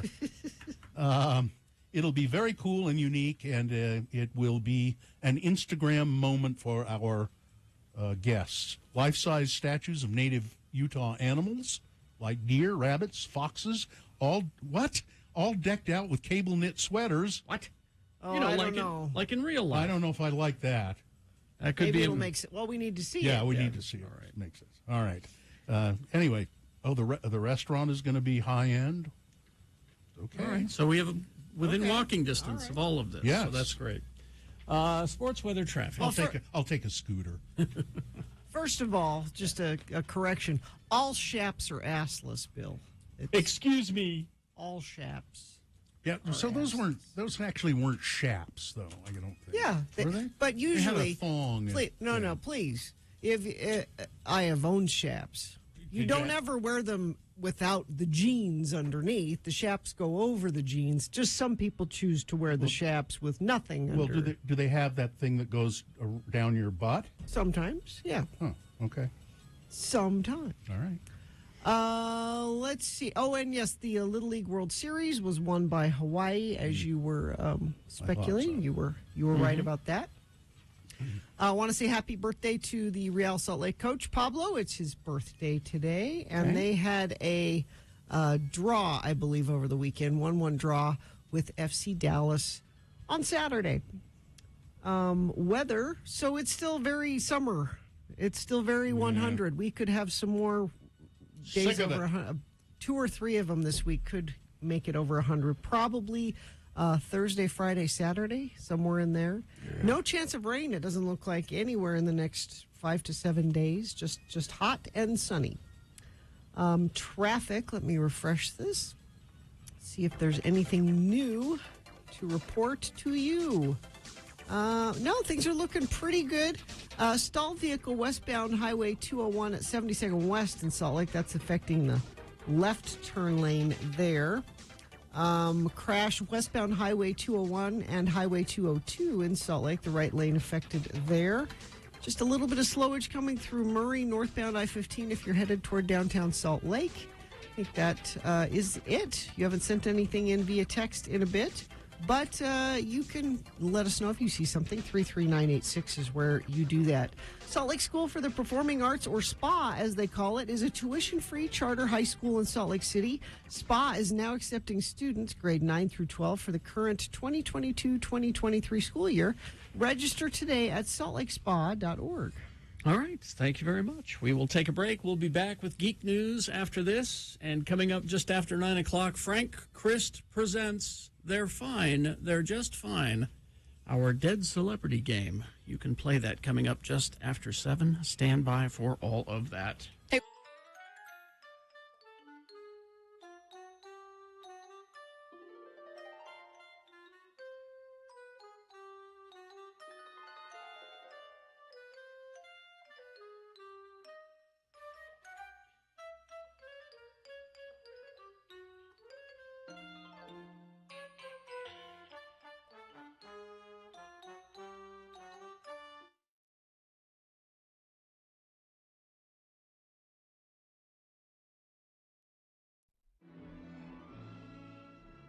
And now it's time for another edition of Ned Hastings, Smoking Psychotherapist. Brought to you by Iger Brothers Chain Link. Whatever your chain link need, be it fences, neck ornaments, or medieval armor, call Iger Brothers. We've been linking you up with the finest chain link products for over 30 years. And now Ned Hastings, Smoking Psychotherapist. Ladies and gentlemen, order. Order, please. It's time to get this committee meeting underway. The Utah State Legislature has impaneled this panel to look into Utah's new law prohibiting cigarette smoking in all public places. We'll be hearing from a series of expert witnesses today. The first person to testify is a psychotherapist named Ned Haston. Sergeant at Arms, could you call Mr. Haston to the committee room, please? Mr. Haston, Ned Haston, please come into the committee room. Mr. Haston, thank you for being with us today. May I say that this is an unusual contraption that you're wearing. It looks like, well, it looks like a spacesuit. Close, but no cigarette, Mr. Chairman. It works on the same principle as a spacesuit, and it was developed by NASA. But this is my patented Ned Haston smoke suit. The backpack portion recycles fine, rich Turkish tobacco instead of fresh air. The bubble headgear captures every bit of smoke. None escapes into the outer atmosphere, thereby allowing me to roam freely through Utah's smoke-free environment. Well, I'm not sure that this is allowable. You may be breaking a Utah law. Oh, but I'm willing to take that risk for the sake of sweet, sweet tobacco. Mr. Haston, I'm having a hard time seeing your face through the bubble. Oh, yes. I'm still working on a system to clear the tar and nicotine resins from the inner surface. I have a devil of a time behind the wheel of my sporty car. Oh, yes. Mr. Haston, you've been called before this panel as an expert witness. You are a psychotherapist, are you not? I am. And what is your expert view of the new Utah Clean Air Act? I feel that it is an abomination before God and man. Not only does the law discourage people from finding good mental health by becoming new smokers, it is causing those existing smokers who have achieved some measure of mental stability to become unhinged. If this law stays in effect, I am anticipating a rash of crimes the like of which you little people have never... My God, his suit's sprung a leak! Filthy tobacco smoke is leaking into the hollow chamber. Evacuate this building immediately! Oh, no. If tobacco smoke is leaking out, that means that fresh air is getting in. Must reach the cigarettes in car. Holy shit! Will Ned make it to his cigarettes in time? Join us next as Iger Brothers Chain League presents another in the continuing adventures of Ned Haston, smoking psychotherapist.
Is this sponsored, Gina? Yes, X96 welcomes the Utah State Fair this September 8th through the 18th at the Utah State Fair Park. You can win tickets all week long with Todd Newcomb and Late Nights with Nick Davis. For contest details and ticket links, go to x96.com. Thank you.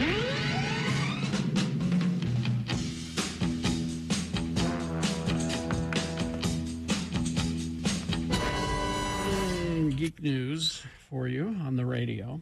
All right. So, HBO. Yes? What'd they do now? Have they wronged you? No, they haven't. Not yet, anyway. Well, no, they did. I want to see the Batgirl movie. Anyway. Some people are seeing it, apparently. There are funeral screenings happening throughout the Warner Brothers lot, but they say that it will have to be destroyed after that. Oh. Because if you are, in fact, taking a tax write-off, which is what they say they are doing, and that's why they are canceling it, you have to show the IRS we will never make money on this. And the only way to do that is destroy it. So there's that. No, but they're just happy to have a win, one in the win column, because they've been having some rough times at Warner Brothers and HBO. I feel really bad for them. Discovery. They're just so happy about House of the Dragon. They're just like, look at this. We did a thing and it was good and people liked it. They're so happy with it that it was very shortly after the first episode debuted that they said, "Oh, season 2, more of this, more of this. This works." Okay. So you're getting season 2 of House of the Dragon. When that'll happen is a good question, because the first season required 10 months of filming, massive amount of post-production on your visual effects work. They've started shooting the second season, still ongoing. Difficult production. But anyway, yeah, people like the House of the Dragon, so you're getting more is what the story is about. All right, now let's move on to bad news. Matt Shakman is no longer directing the new Star Trek movie. Why is that bad news? Yeah, why? He's not doing that because he's going to do the Fantastic Four movie. Okay. So he said, I've got a scheduling conflict. I got a call from Kevin Feige. That's my scheduling conflict. Besides, you guys are sitting on your hands with this Star Trek project. Okay. They honestly don't know what to do with the next Star Trek movie. So he's just moving on. He's going to do the Fantastic Four movie. They're going to start production very soon. Okay. He's got a background in comedy. We don't know who will be cast as the characters in the Fantastic Four yet. We know only what Kevin Feige said about it at San Diego Comic-Con. Which was a lot of people already know this origin story. A lot of people know the basics. So it won't be an origin movie. Okay. Right. We're going to take it and bring something that people have never seen before. So now there has been a Fantastic Four movie. There have been a couple, yeah. Yeah, and then haven't been really very good, as I recall. Jessica Alba was in one. Well, they're okay. Let's start. There was one called simply Four that was just a few whiles ago. Miles Teller was Mr. Fantastic in that one. Reed Richards. Yeah, Reed Richards. How do I know that? And because they've been around. That's a comic I actually read. It's been around forever, this comic book. Yeah. So there was that one. Then there were the two with Jessica Alba as the Invisible Girl and Sue Storm. Ian Grafode as Reed Richards, and they did 2 of those. Oh, and Captain America was the Human Torch. That's right. Johnny Flame. Blades. No, that's the Ghost Rider. Is it Johnny Flame? Storm. Johnny Storm. Sue's brother. Yes, okay. Thank you. And then there was the Roger Corman one that was before that, which was really bad. Oh, really? Oh, it's horrible. Oh, I want to see that. Yeah, you got to see this, because when they do the stretchy arm, it's a broomstick with a glove on it. It's, it's like that. Yeah. You need to look up Roger Corman Fantastic Four. It's probably on YouTube and you can watch it. But speaking of Kevin Feige, back to HBO now. Okay. And Warner Brothers. Okay. They've always said we need a Kevin Feige. We've got all of these characters in the DC universe. Why can't we get our S together? We need our Kevin Feige. Yeah. They found him. Who? There's a guy named Dan Lin, who is an executive turned producer, who has been involved in a lot of different projects, including the Lego movie. Which I love, the Lego movie. Which was a hit. They're very funny. It worked out. He did the live-action Aladdin. He's also involved with the It horror movies, those 2. And so they've turned it over to him, and the proposed structure would bypass all the different heads of production. It's like, if it's anything to do with the DC universe, TV, movies, whatever it is, it has to go through Dan Lin. Okay. So they finally found their Kevin Feige. Let's see what happens. Also, Ezra Miller has appeared on the lot, hat in hand, saying, I'm terribly sorry. I feel like this is a mom thing. Go tell them you're sorry. His mom was with him. Really? Yes, his mom went with him. Go tell the nice man you didn't mean to. They apologized, and he said, please, I like the idea of having some Flash money. Also, test screenings so far for the Flash movie have been very positive. I've liked him in his other Flash things. I thought he was good. Yeah. So they didn't fire him? No. Okay. Which seems strange. It's surprising that they did. I kind of thought they did. I mean, but if it does well with him and they're anticipating And to he's make sorry. money off Yeah. of And it, he's they sorry. don't care what he's done. I mean, they should consider themselves lucky that they weren't fired. Yeah. Quite frankly. Let's see. There's a big article about how the Avatar re-release is going to be good for theaters in September. Well, good for theaters, but not so much for the rest of us. No. Let's see. I know you weren't aware that there was a live-action Resident Evil TV series on Netflix. You're right, I wasn't. No. Well, it's been canceled, so don't Okay. worry about it. I'm just saying, for those few of you who were watching it, it didn't do well. So, honestly, I think that it was a timing situation because they had Stranger Things, the last episodes, then this, and then Sandman. So it kind of got lost in between those two. Because Sandman's doing extremely well for Netflix. Yeah. And so I think maybe the Resident Evil show got lost in the shuffle. And that should have done well. It should have, yeah. Finally, this. I know you've been dying. The world has been clamoring for Dan Aykroyd and Chevy Chase to do something together again. They haven't. There's no clamor. The world has not been clamoring for this? No. There's no clamor. If I want to see them together, I'll watch Old Saturday Night Live. Or Three Amigos. Or Blues Brothers. Chevy Oh, wasn't wait, he in Blues. wasn't in that, was he? But they are teaming up. They're going to be in a... it's an R.L. Stein book called Zombie Town that they're making. It's a young adult movie, you know. Okay. It's shooting in Ontario. We don't care. It doesn't say what they're going to be playing, Who but they're teamed up together. Zombie Town. All right, nobody wants to see it. No. Maybe they'll play zombies. Maybe they are zombies. Chevy will play a zombie that's a real jerk. Crash westbound 201 freeway at 72nd West. A semi-truck blocking one of the left turn lanes onto southbound 72nd West and traffic backing up into the other left turn lane. Crash eastbound I-80 SR 201 in Tooele County. Right shoulder affected there. And looks like that's it. If you see something, you can text us 33986. Join us for X96's 30th birthday brunch and the Not Safe for Radio podcast, Sunday, September 18th from 11 to 1 at Squatters Pub, hosted by us, Radio from Hell, with our special guest Tyler Glenn from Neon Trees. Get tickets at x96.com. You must be 21 or older to attend. All right, so we will take a break. We will be back right after these and a song. It's Frank Christ presents They're Fine, They're Just Fine, our Dead Celebrity game. You could win. Tickets to see Flogging Molly and the Interrupters. They are coming to the complex on September 11th. 877-602-9696 if you want to line up now to play Frank Christ Presents coming up. RandLife.com/X96. You know, Rand Life is a local mortgage company, and they have a loan product that will help you if you want to invest in real estate.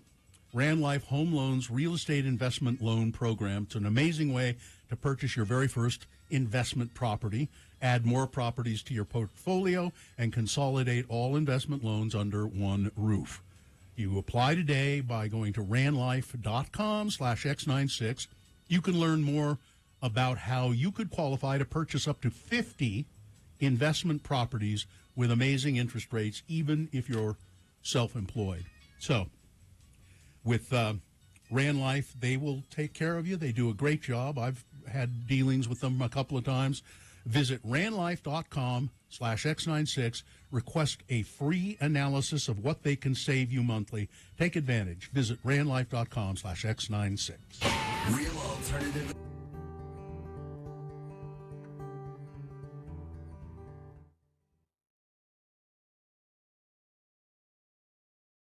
Speaking of yesterday, my wife was out shopping, and she was grocery shopping, and she was at Whole Foods. and she ran into Dr. Jones, Gina's husband, Joe Jones. Our spouses What do are- our shopping. What are the odds that he would be at Whole I know. Foods? I said to my wife, You know? that's the only place he shops Yes. for groceries, and she shops there, sporadically. Mm-hmm. There are certain things you when there are certain, that's the only. I mean, I can't remember the last time I was at Whole Foods, but when there are times, when you have to find something specifically. And she said he was wandering through the aisles, and he had like a sad little tomato in his hand. A sad tomato. And he said, she said, I'm looking for stuff to make a caprese salad. Mhm. I'm the only one in my family who likes a caprese salad, which is, what is it? Mozzarella cheese, fresh Yeah. mozzarella, and Sliced tomatoes tomato and basil. and basil. Mhm. And so, Gina, I got this. Actually, this is a present for your husband. If Katie's got it. Well, no, you said to wait. So. Well, I was hoping she would get the point that it would be, No, she's running to get it now. to be ready to You when said I said wait at the end. You said I wait. said no, that's not what I said. But at any rate, here comes the present, and I want you to take this home. This is actually a present for Joe. Oh, it's not a present for No, me. it's by extension it is, because it saves you the hassle of buying something that you don't want to buy and then participating in a food stuff that you don't want to participate in. Did you bring me a salad? Well, no. Over there. Oh, is this like from your yard? It's basil from our yard.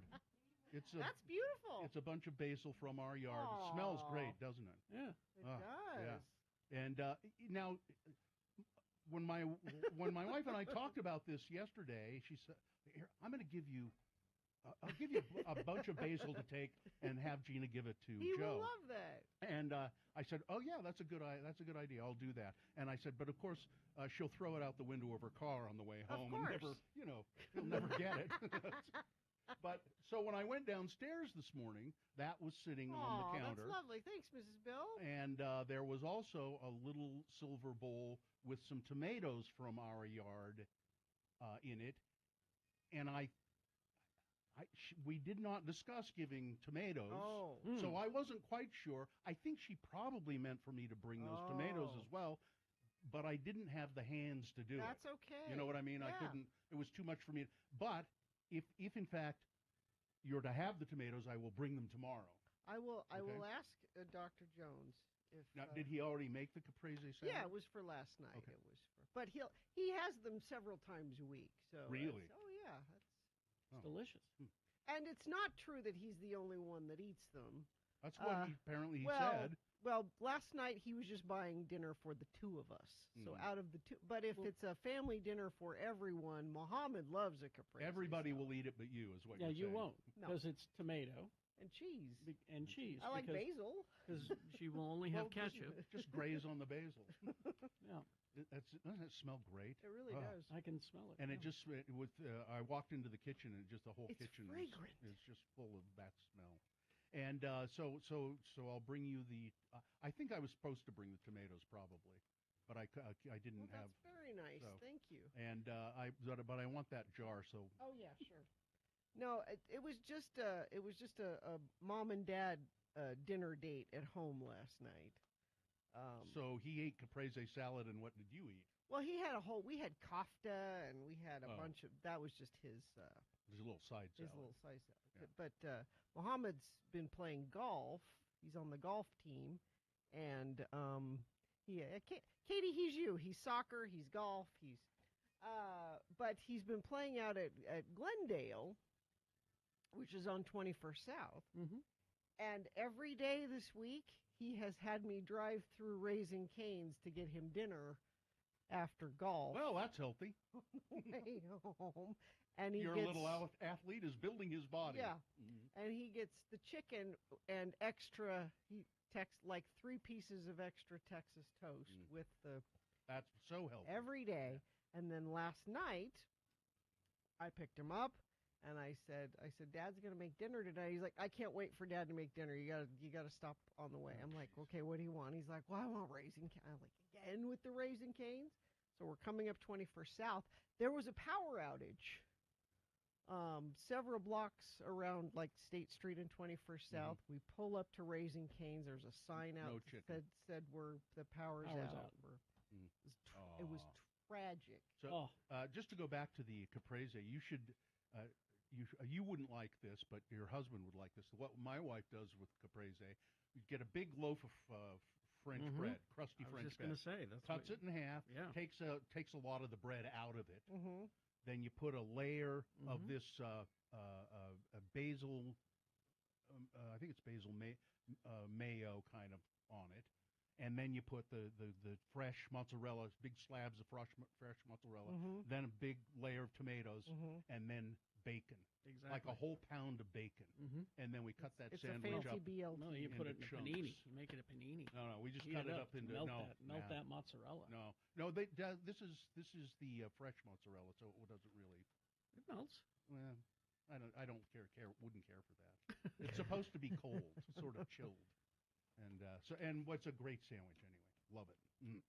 It's called, we call it the messy sandwich because you really can't eat it with stuff leaks out of it and drips and gets all over it. Well, thank you for the basil. Sure. Well, it smells good in here now. And you'll throw it out the window. No, I won't.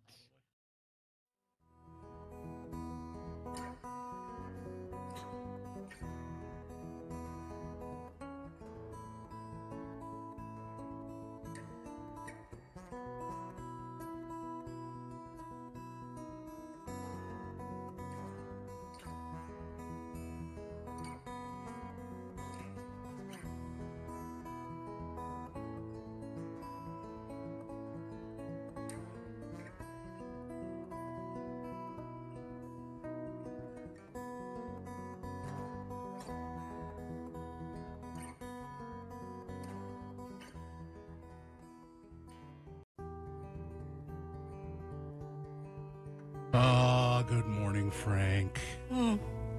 Frank Christ is here, ladies and gentlemen. A lot of people call me the bad guy. He's the sad sack, celebrity reaper. He is the reaper of celebrity souls. Oh, here he is. He's just arrived here on his electric scooter from out of the ether somewhere. I thought I wasn't going to make it because I had to make a quick stop. Tragedy. Oh no! What? Right, just now? Sopranos actor, Broadway legend Robert Bob Lapone. I had to stop and take him. You're on your way in early this morning. He played Dr. Cusimano, Tony's next door neighbor on The Sopranos. You never stop. You never. Do you do anything for fun, Frank? I try. I have. Swimming. What about swimming? Why don't you try swimming? It's so hard to tread water when you're just bones. I try to find something to do, but then my pager goes off and I have to. Oh, Frank, I'm so sorry. I know.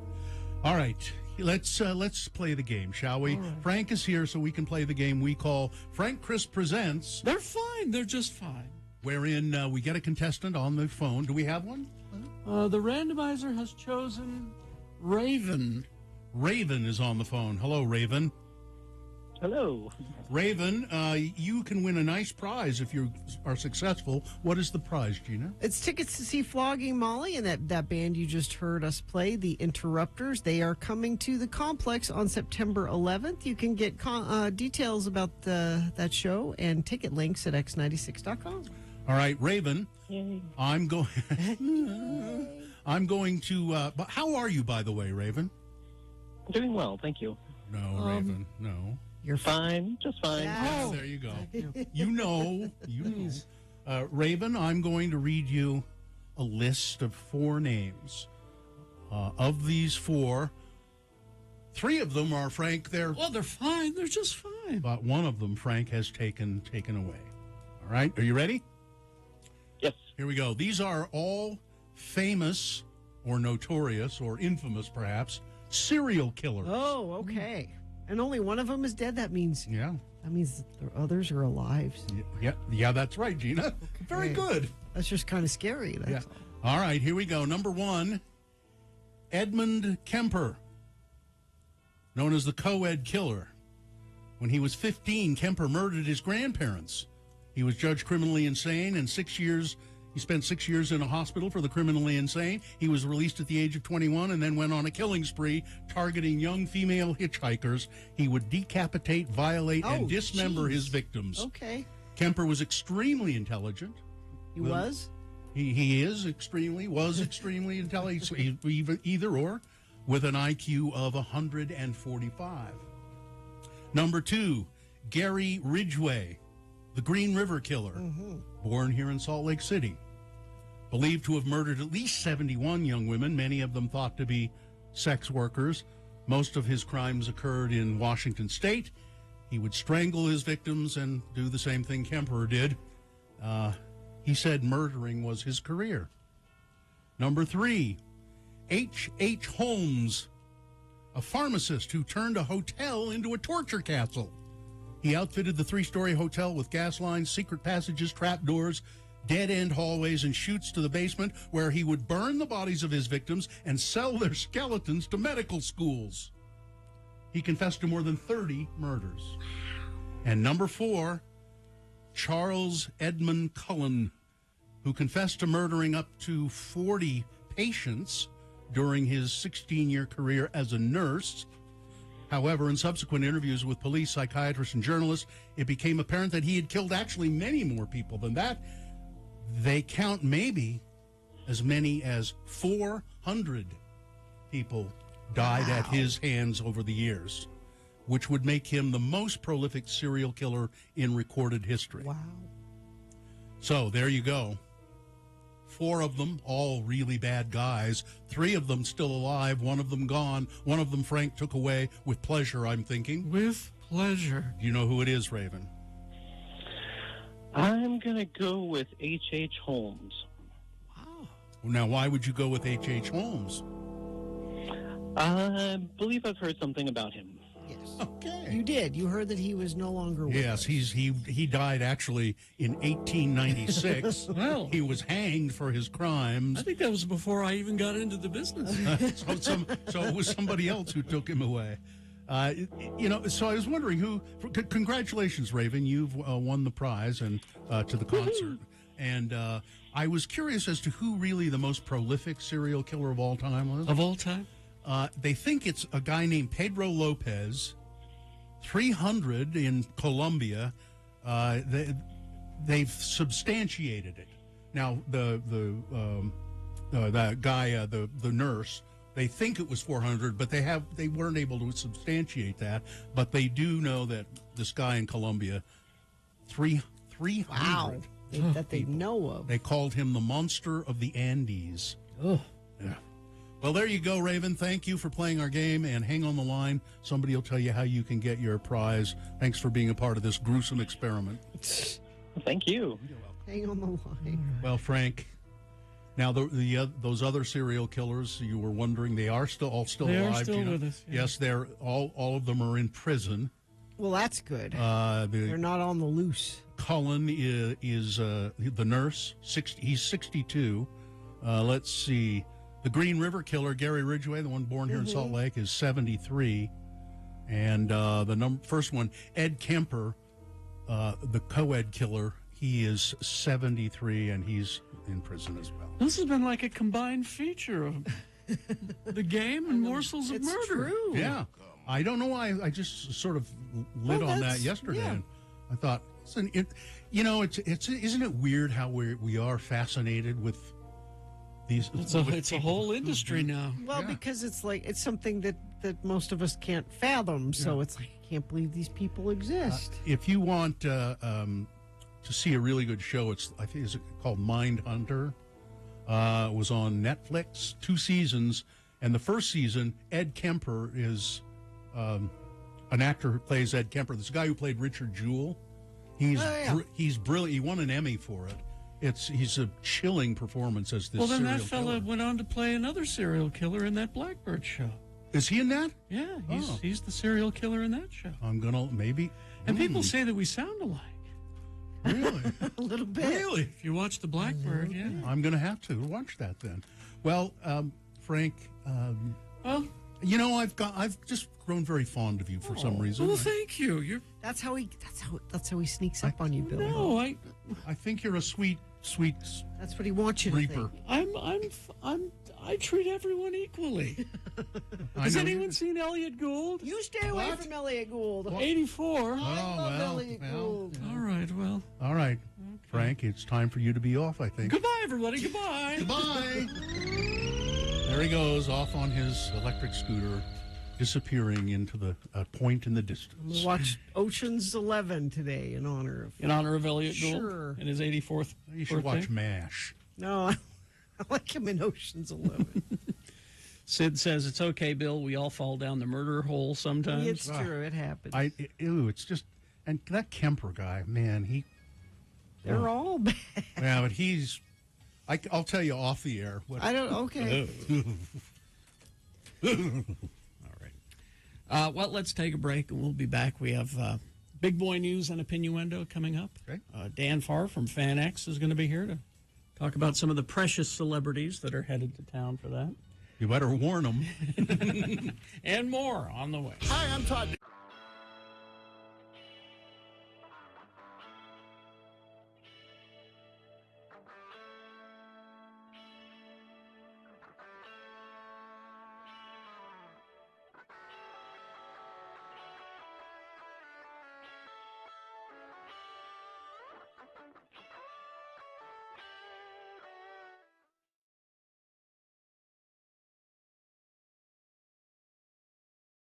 I'm a man. I'm a full-grown man. I'm a man. I'm a rolling stone. I'm a man. And now, here are Carrie and Bill with another episode of Things Men Would Never Say. I made it through the rain. I kept myself respected. I made it through the rain. God, I just love Barry Manilow. Yeah. He is one heavy dude. Sing me a little bit more of that, would you, Carrie? I can't. I'm starting to miss stuff, and it's too hard to drive when you're all teary. Yeah. Where the hell are we anyway? I mean, you said you knew where the bookstore was. We're going to be late for the Terry Tempest Williams in-store book signing. Well, I thought I knew, but I guess we're lost. Yeah. We're just going to have to pull over and ask for directions. Oh, by the way, how was your date last night? No, fine, I guess. The spaghetti factory was good, as usual, but when we got back to her place, all she wanted was sex, sex, sex. I mean, I get so flippin' tired of that. Why can't some women realize that it's possible to be friends without having sex get in the way? Well, I wouldn't have thought that she would be like that. I mean, she seems like one of the sensitive types. Well, you like her, don't you? Well, yeah, I like her, but just not in that way. I mean, she seems like one of the sensitive types, you're right, but she doesn't really excite me sexually. I mean, for one thing, her breasts are just too darn big. Well, I didn't want to say anything, but I know what you mean. What's your ideal woman look like? Oh, that's really easy. That chick on Murder, She Wrote. Angela Lansbury? Yeah. Just thinking about her, and I'm pitching a tent. Yeah. Hey, pull over here at the 7-Eleven, will you? And I'll ask for directions to the bookstore. Ah, dang, it's raining out. Have you got a rain hat that I can borrow? Well, I couldn't find mine when I left the house, and so I just put this bread sack over my head. All right, well, give me that then. That's going to look pretty silly, but I didn't spend 3 hours and $50 at the salon to have this hair ruined in the rain. Hey, careful, don't slip. I made it through the rain. I kept my point of view. Join Carrie and Bill again soon for more of the things men would never say here on X96. I'm a man. I'm a full-grown man. I'm a man.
Jackson, who died on this day.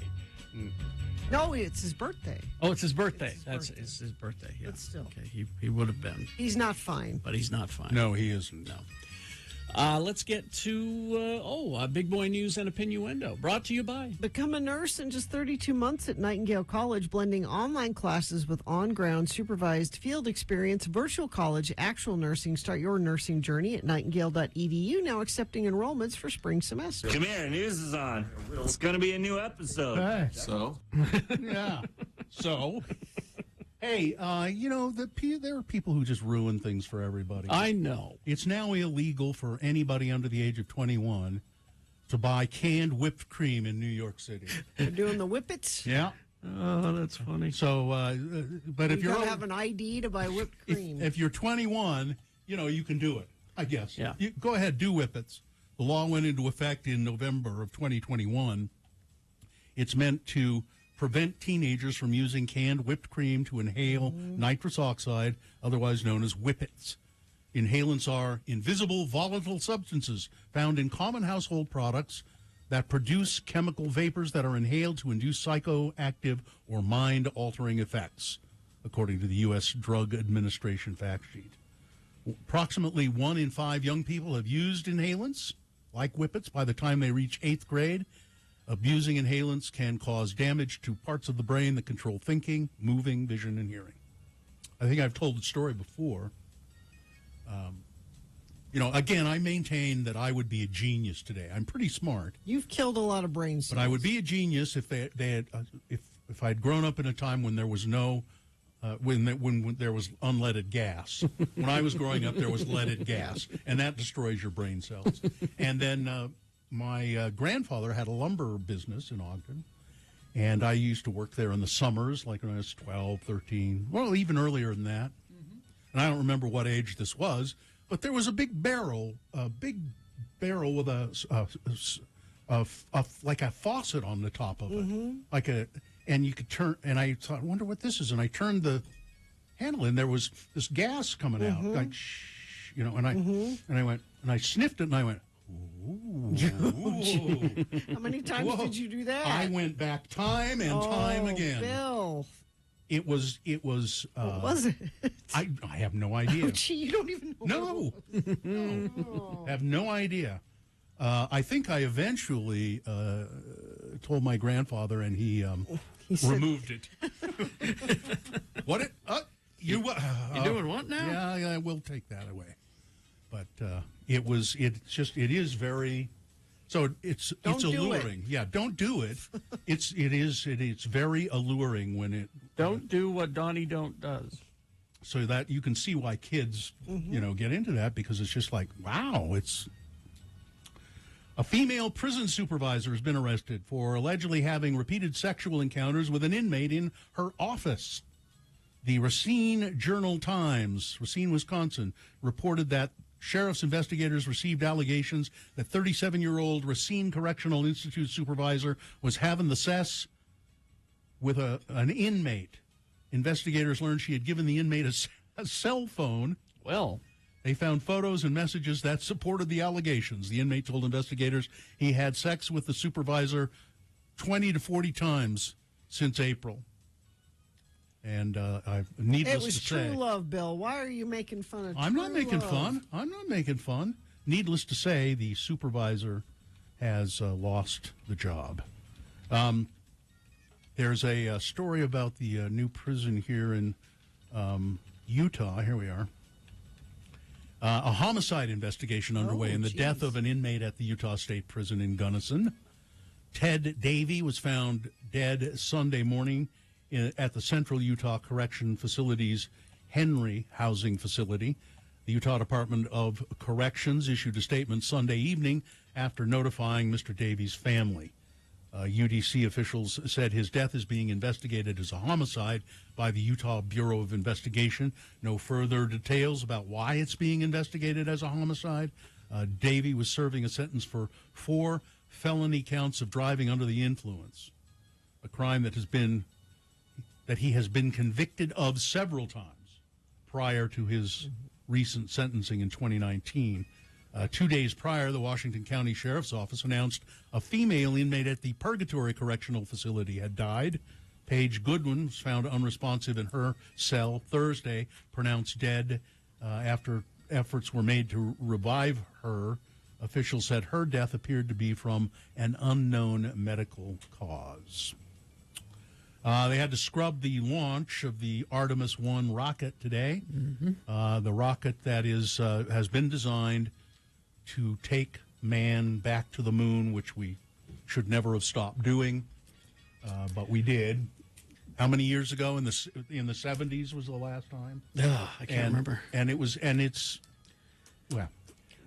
This got a leak. Yeah, there was a crack or a leak or something like that. This one was supposed to be like the first step toward a moon base. Yeah, that's what it's designed to be. This one is unmanned. It's supposed to, and they'll get it done eventually, possibly this Friday. It would be in space for 42 days, excuse me. The main goal is to make sure that everything goes smoothly with the rocket and the spacecraft and ensure that astronauts can make it safely home. Artemis 1 will be the first in a series of increasingly complex missions to build a long-term human presence on the moon for decades to come. This is a test flight not without risk. We've analyzed the risk as best we can, mitigated it the best we can. I guess the main risk in a test flight like this is if it blows up on the launch pad. Yeah. That's no good. No. The Orion spacecraft will have 3 mannequins strapped inside, one wearing one of the flight suits. So the rocket is the Artemis, and then then there's a spacecraft on it. It will have 3, the Orion spacecraft, 3 mannequins, one wearing one of the flight suits that astronauts would wear on future missions, and the other 2 carrying radiation detectors to determine how much radiation astronauts would be exposed to during a trip to the moon. It will fly farther from Earth than any spacecraft designed for humans has ever flown before, reaching a distance of 280,000 miles away from Earth. In total, after several days of orbiting around the moon, the mission will have traveled roughly 1.3 million miles over the course of the 42 days. I heard this morning that each time they launch it, it costs $4 billion. That's for one launch. You ask why we haven't done this. Well, it would have been a lot cheaper than that, 30, 40 years ago. They'll do a second mission, if this one goes well, that will carry people on board the Orion spacecraft, but they won't, I don't believe they'll land on the moon. Because we've never done that before, It's never happened. Not this way, we haven't. This way is... there's a difference in how they're doing it. Yeah, Stanley Kubrick died a long time ago. That's why it's different. I saw Capricorn 1. Yeah, Capricorn 1. That proved it, didn't it? It's a movie. That proved it. Yeah. We hope to be established on the surface of the moon by 2026. 2026. That's not 4 years from now. Okay. All right. Well, we're behind. That's the idea. Because it should have happened by 1999 or 2001. 2 shows that have moon bases. So we're late. You should watch For All Mankind on Apple Plus. Fascinating. It's like it's what would have happened if we had continued the space program and gone to the moon. And then the 3rd season, we go to Mars. And I was looking for episodes of Space 1999 because that's the show where Moonbase Alpha. That's right. The moon gets knocked out of orbit. Yeah. And terrible news. So the Moonbase and the moon's traveling through space, and that's the show. Yeah, the moon. The moon is hurtling through space. Yeah, become a spacecraft. It becomes a spacecraft of some kind, and so. And are they? They're on the inside of it too, aren't they? Of the moon base? Yeah. Isn't it on the inside of the moon? I'm sure it goes into the ground, Yeah. I'm sure. Yeah. But anyway, had cool-looking spaceships. I remember that. Weather? It's a good day for a launch here, I guess. It's sunny and clear and hot and no rain in sight. Looks like we could have a chance later in the week for some 100-degree temperatures again. Oh, good. Well, at the very least, be in the upper 90s. Bring it looks on. like. And no rain. I'm looking all the way through till Sunday. Looks sunny and warm all through there. And Guy reminds me that the shows Iron Sky and Wolfenstein taught us that there are Nazis on the other side. Yes. of That's it. right. So we have to be careful while we're up there Yes. building the moon base to watch out for the Nazis. Speaking of which, Dan Farr from FanX. No, space shows. Not what you're thinking. No, space not- shows. Space No, shows. that's not what I'm talking about.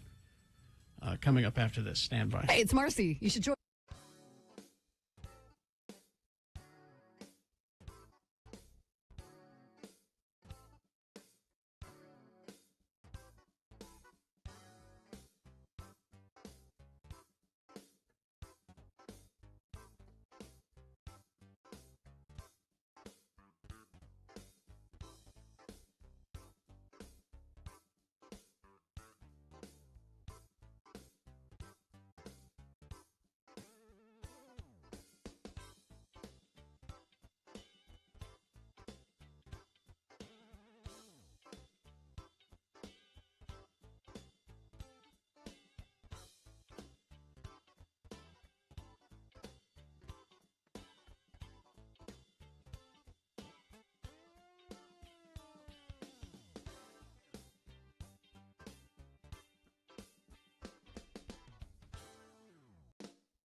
Hello, this is William Shatner, star of Rescue 911. I have friends who are currently suffering the personal agony of hair loss. Through them, I have learned the importance of investing in a high-quality wig or toupee. That is why, if I needed a hairpiece, I would visit Carrie and Bill's Wig and Toupee Emporium. Hi, we're Carrie and Bill, the Radio from Hell guys, and we're proud to be associated with Worldwide Celebrity Wigs and Toupees. It's the only non-surgical hair replacement center that offers toupees and wigs woven entirely from celebrities' hair. Worldwide contracts to buy the hair of Hollywood's most hirsute celebrities. Then, when the stars get a haircut or die, Worldwide is on hand to harvest the hair. The hair is then woven into a versatile, lightweight, comfortable wig, personally cut, fit, and styled for you. Just listen to these satisfied customers. I lost my hair and scalp in an unfortunate encounter with an industrial blender. It was unsightly, and my confidence was at an all-time low. But when Dinah Shore died, Worldwide made me a wig from Dinah's hair. Now I'm so full of confidence, I may just go after Burt Reynolds. Wow. After years of working at the toxic waste dump in Tooele, I began to notice a loss of most of my head and body hair. I gave Worldwide a call. They replaced the hair on my head with a wig made from Randall Carlisle's Golden Locks. And as an added bonus, they threw in a half a pound of Ed Asner's body hair for free. Now I'm so confident, I may just go after Kimberly Perkins. This is William Shatner again. Please don't suffer with the torment and embarrassment of hair loss. Just look in the phone book for my friends at Carrie and Bill's Wig and Toupee Emporium. Please don't delay. Beam yourself up a full head of hair today.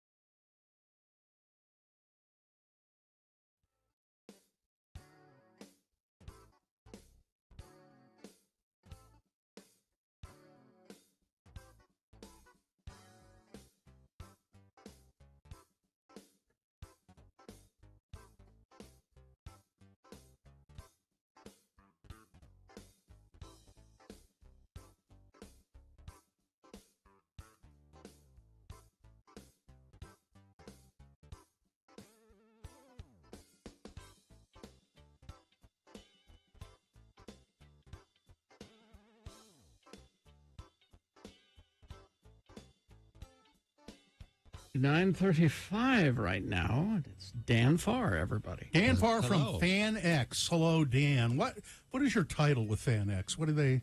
Founder, Boss? president, Big yeah, shoes? whatever. Bo- Yeah, Poobah? Kingpin. I don't know. What do you say? Yeah, Fan X coming up, really soon. yeah. isn't It's it? September 22nd through the 24th. And it's at the same old place. It is the Salt Palace. Yeah. Yeah. You got Nev Campbell coming, so I'm there. Well, Nev actually canceled. No! I know. Sorry. No. You still have to be. You still have to come there. Okay. Well, you should have taken her off the list. Is she not on the? Oh, you probably have an older list. She's canceled last week. Yeah, Her and Matthew Lillard did, and that. Oh my gosh, Oh, that's heartbreaking. too bad. Yeah. Like I filmed my daughter Lily when I just told her I was at my house and I was filming. She's 14 years old, and I said, Lily, the cast from Scream's coming, and she started crying. It was so fun. Yeah, Well, okay, so is Giancarlo Esposito coming? He's still. he is. Absolutely. Gus Fring. That's the one I was excited when He's so fun. He's in The Mandalorian. Mm-hmm. He just finished up with Better Call Saul, The Boys. Mm-hmm. I mean, he's genre. He's riding high right now. Yeah. So. Who are you excited about coming this year, Dan? You know what's kind of funny is there's some nostalgic people that are fun. So Like who? Like Mike Lookingland and Bobby Brady. yeah, he and lives Susan here, Olsen. doesn't he? He does. Mhm. That's why Local it's boy. fun. And I met him at a convention in Las Vegas, and he said, "Well, I live there. How come you've never had me to your show?" That is a good question. Yeah, Yeah. It's like, and I wanted to. I just wanted to bring him out with a group of people. It just worked out really well this year. So you got Susan Olsen as well. Anybody else from? From the Brady Bunch, that's those two. Then Those we two. have, we also have people from Happy Days. You got So- the Happy Days thing yeah, happening. Anson Williams and Donnie Most. I met them at the Okay, same cool. convention. Nice people. How Really fun. about is Vincent D'Onofrio coming? Vincent D'Onofrio Yes. is coming. Yes, yeah, he's gonna be fun. My favorite Marvel villain. Fine actor. I just would like to just thank him for that homicide life on the streets role. Well, you remember when he was in with? That's all we talked about. Yeah. we That's right. just couldn't stop talking No, about. I talked about Mystic Pizza. Well, you did talk You about did? Mystic Pizza, but we went on and on about how he was in one episode of that TV show, and he was the best thing that happened to that TV Yeah, show. man, it was good. Oh. Ron Perlman's coming. No. Well, Yeah. Sons of Anarchy. Yeah. Yeah. So And- Charlie Hunnam. and Well, and the Hellboy Beast, and Yeah. Alien. and the Beast, yeah. Beauty and the Beast. Yeah. yeah, Theo, just- Theo Rossi's coming with the Sons of Anarchy group. So if you're a fan of Sons of Anarchy, which I haven't seen, but I know it's a very popular. I got hooked on it accidentally because it's really pretty trashy, but Is it's it? fun. Okay. But, it's fun Yeah. trashy. Well, that's what's making it big these days, right? Oh yeah. It was like Yellowstone. It's like the TV show Yellowstone, except it's on motorcycles. Yellowstone motorcycles. That's a good description. Brent Spiner? Yeah. Well, there's actually Brent Spiner and Bill Shatner. He'll be there too. Yeah, so you got From Star Trek. original flavor and extra crispy. Yeah. I've been watching Boston Legal. I went. He has. Yeah. I just started to go back, and I've been watching the whole run of it. Isn't that good? And my son's been watching a little bit of it with me too, and he says, "You know what? William Shatner's really good in this." And he is great. He's awesome. He's He great. really is good. So that's exciting news. Well, Xochitl Gomez, and I think I'm pronouncing it right. So she's America Chavez in America Chavez in the MCU, Yeah. which is a great That's a new fun one. character, and she's going to be in the Marvels. coming. Yes. And I'm Yeah. sure that she won't tell us anything about it. No, she won't. And I'm not really sure. Who this is? Diane Guerrero. I just know she's really pretty. She's very pretty and very sweet too. Orange is the New Black. But also, what's the latest? Encanto. Encanto. Yeah. Oh, that's, yes. yeah. That's it, yeah. Yeah, that's kind of a big deal. Yeah. This is well now. We have more guests than ever before. We have about 80 guests coming. And you don't. And usually you will tell us that this is not the final. There'll be more people. There's a couple of names that the one that we're working really hard on to close that deal. But there's just some visa issues that we need to work out. Visa. Yeah. Visa. Yeah. Somebody It's from someone out of with the a- country. with an Exactly. accent. Somebody Someone that with has an accent. yes. Somebody. Yeah. Benedict Cumberbatch. Oh, I'll tell you, we tried to get Benedict this year. We put a crazy offer, our biggest offer ever. Really? So we did another one for Johnny Depp, and that didn't go through either. So my guess is Benedict Cumberbatch. I don't know. Does he do conventions? he's done a few. He did one in Australia years ago. He doesn't do many, but he does. Very occasionally. Yeah, he'll occasionally. He's always busy. Is a lot of the problem. Well, that's the thing. People are so busy. Yeah, Katie's begging for Rupert Grint. Oh yeah, that's a good one. But yeah. the Clerks reunion is shaping up to be a pretty cool thing too, because you got Smith, you got Muse, you got Brian O'Halloran and Jeff Anderson. Yeah. And are they going to show Clerks 3 while they're here? No, we won't show it, but we'll be talking about it. Yeah, of course. talking about it. Yeah. That's and then of coming up course very panels, all kinds of panels. Lots of panels, lots of vendors, there's the KidCon area. Oh, we didn't mention the Stranger Things and Cobra Kai kids. Oh, that's right. Yeah. So we have them. And, Gatton has been here before. He's got. I think we talked about this last time. He has a foundation here that is run out here, and he wanted to come back. So he actually asked us to come back. We scheduled him last year, but he had to cancel. So this year he's coming back, and he's good. Yeah, Excellent. Well, it's shaping up to be yet another spectacular production for FanX, isn't it? It's almost routine. Well, I'll tell you, it is nice to have a lot of people on staff that have done it before, so you feel a lot more comfortable that we're not just blazing new territory, but we always need to change it up and keep it interesting too. So this will be what edition of number 9? Number 9. Yeah, well, 9th year. It's actually number 14 or so. If you look at the if you count the mid-season ones. The mid-seasons and a lot. Are you going to do mid-season anymore? We'll look at it again in the future, but focus on this one. Exactly. Dan's got a lot of irons in the fire, and plus he's zero-scaping his property. Working on that. That's full time. It's natural zero-scaping because we're not watering, so it's just all dying out. That's a lot of brown spots. I know. Well, it's it's FanX, and when is it?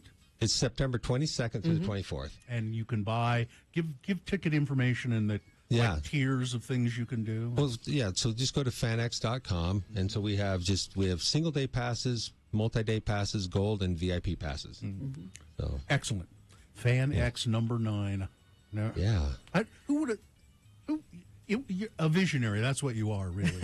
Well, it's a little crazy too, right? I think that's what it takes. You have to be. You're just a geek. But I got it. Yeah, absolutely. Well, the thing is that I'm a geek for other geeks. I love seeing people have fan moments, and if I can watch, when I can watch people kind of have these moments where their hands get sweaty and I love that. I love watching that. And see, I was lucky enough to do the Tom Holland panel. Wow! And watching the audience react to him. It was really cool to see that. They were powerful. Yeah, powerful is the word. Yeah, when I was on, I did the one with Frakes, Jonathan Frakes. Yeah. And it was great fun because I know him. I went to school with him. Okay. And it was great fun to do it, and the way people react is just great. You're right. It's just fantastic. All right. Powerful energy. So fanx.com, all the information's there. A lot of the panels haven't been scheduled yet because we're a little too far out still, and a lot of that. But you should follow all the FanX stuff on social media because actually that's the first place. There's always stuff coming out. Yeah, and download the app because they send you stuff as well. Yeah. Thank you, Dan. Just go to just look for the FanX app. That's what it's called? Yeah. Okay. All right. Thank you, Dan. Thank you. Well, thank you guys. All right. So we'll take a break. We will be back. Gina, WaterfordUpstart.org. I had this copy sitting on the desk here when Amy Donaldson came in to do sports this morning, and she said, Waterford Upstart. My grandchild used that and absolutely loved it. We've heard from teachers. We've heard from grandparents. And so what is it? It's the best way to help your child prepare for success at school. This is an at-home pre-K learning program. Lots of kids with pandemic obviously weren't able to go to preschool and get prepared for school. This is a great way to do it at home. Personalized software, coaching, a computer, internet access, and you think, well, this is going to be expensive to have all that. It's absolutely free, no cost to you. The state has decided that this is important for kids, and they're going to pay for it. So what do you have to do? You have to be your kid's First at Home Teacher.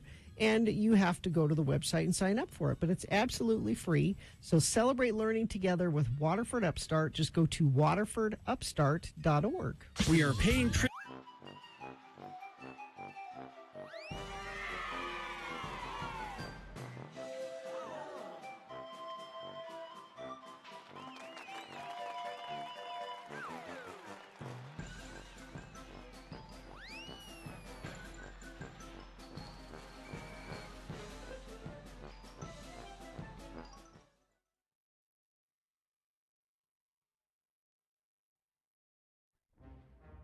It is the 23rd century.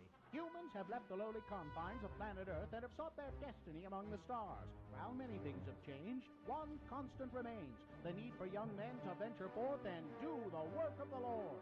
This is the tale of two such men who at the age of 19 have answered the call of their general authorities and are embarking on a 2-year mission to spread the gospel throughout the galaxy.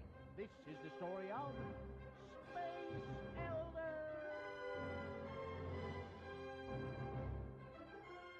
In this episode, we find our elders rendezvousing with Zone Leader Hansen on some distant planet in the BFE sector.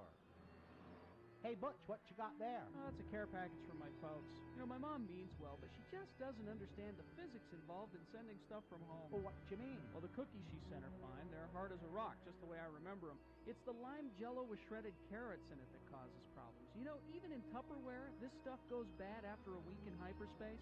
Missionaries who have eaten this stuff have been known to develop a form of space madness. Wow. Oh, look, here comes Zone Leader Hansen right now. I have discovered the most incredible object. It allows us to view any period in the history of any planet. We can research early church history. This discovery will allow me to get reassigned back to Earth and leave you two losers far behind. Right. Glad to hear it. What's that have to do with us? Since you weren't having much luck in the field, I figured that you wouldn't mind watching my discovery while I go back to Starbase 182 and file my report. Hey, are you eating while I'm talking to you? Give me that. Sorry. Say, green jello with carrot shavings. I haven't had this since I left home. But sir, I think you ought to know that... Quietly, Hi. He's eating. Shut up, the both of you, right now. This jello tastes funny. He's gone mad. He's got space madness. We better go after him. Okay. Hey, what's that thing right there? You mean that natural arch that seems to be showing the History Channel? Yeah, that thing. What is it? I believe that who is it would be a more appropriate question. Is that you that said that, Butch? No. It must have been the natural arch over there. Okay, I'll play. Who are you, and what have you done with Zone Leader Hansen? I am the guardian of forever.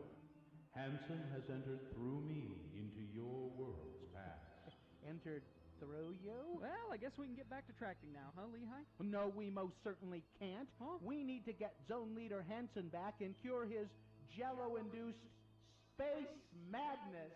Come on now, Lehigh. He was a little weird before my mom's jello. Are we sure he's sick? Where in our world's history is Hansen now, Guardian? He was asking questions about Mormon history and about lime jello in particular. He entered as I was showing him the Relief Society meeting where sisters first began to experiment with lime jello. Well, if he disturbs that meeting, the timeline of church history could be permanently changed. Let's go, Butch. Whoa! Will Zone Leader Hansen change church history? Can Butch and Lehigh get him to go before he does? Will the Relief Society let Hansen anywhere near their test kitchen? Tune in next time to hear Relief Society President Mulestein say... I'm at a loss, sisters. We've tried shredded beets, cauliflower, radishes, eggplant, zucchini, and rutabaga. Nothing seems to go with this new lime jello stuff. Excuse me, sister. I think we can help. I don't think we should go against the Prime Directive, Bush. How did you get in here? One wrong move and you'll see the business end of my skillet. Just like the last kid who wandered in here and tried to tell us how to conduct our business. Other kid? Oh, hey, it's Zone Leader Hansen. She's knocked him out cold. Nice going, ma'am. Wish I'd have been here to see it. Tell you what, we'll get him out of your way and you can go back to doing what you were doing. Oh, yeah, and you might want to try shredded carrots. I warned you about meddling. She's got a skillet. Run for it. Run. On on the next liposuctioning episode of Space Elders.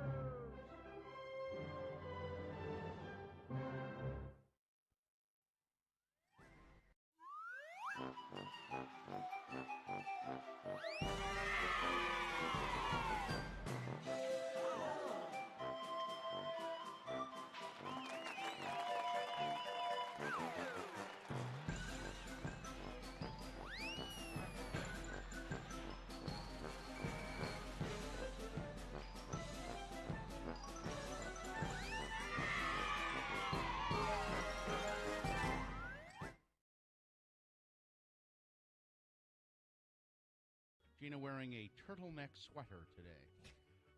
Covering up her hickeys. That's what people do. It's interesting. People don't wear turtlenecks very often anymore. Unless they're covering up hickeys. You have something against hickeys? That's why I used to have a dickie. To cover your hickey? To cover the hickey. It was my hickey dickie. I mentioned a dickie the other day, and I don't think anyone knew what I was talking about. I don't think anybody has them anymore. Dickie is now a clothing brand, and that's what it's known for. As a matter of fact, that's what I said. Somebody said to me, "Oh yeah, I love Dickies. Their coats and their pants," and I went, "Yeah, no, I'm an never actual mind. Dickie. Never mind. It's a fake shirt. Dickie was a fake sweater. Yeah. Was it a fake shirt It's a or collar. Sweater. It's a fake sweater. Fake sweater. It was to make it look as though you were wearing a turtleneck under your vest or jacket or your shirt or whatever. Yeah. To make it look as though you were wearing a. It was really a stupid idea. It was a dumb idea. I had one, I think, for some reason. But they were everywhere. It seems like I knew everybody had one. Yeah. Nobody wore them, but everybody had one. It's a stupid idea. Well, turtlenecks are stupid unless you're the Gorton's fisherman. It's true. Maybe I'm going fishing later. Yeah, sure. No, you're not. You're going to be way too warm in that. You think? Yeah. You're dressed up for people today, aren't We're you? seeing people. Mm-hmm. I've never worn this sweater, and I thought, I'll wear that. Yeah, you'll be too warm. You'll be uncomfortable. Too late now. You're going to be sweating and sweating. It's going to be in your folds and everything. I don't have any folds. Well, of course not. She's a lady. Yeah. I'm smooth top to bottom.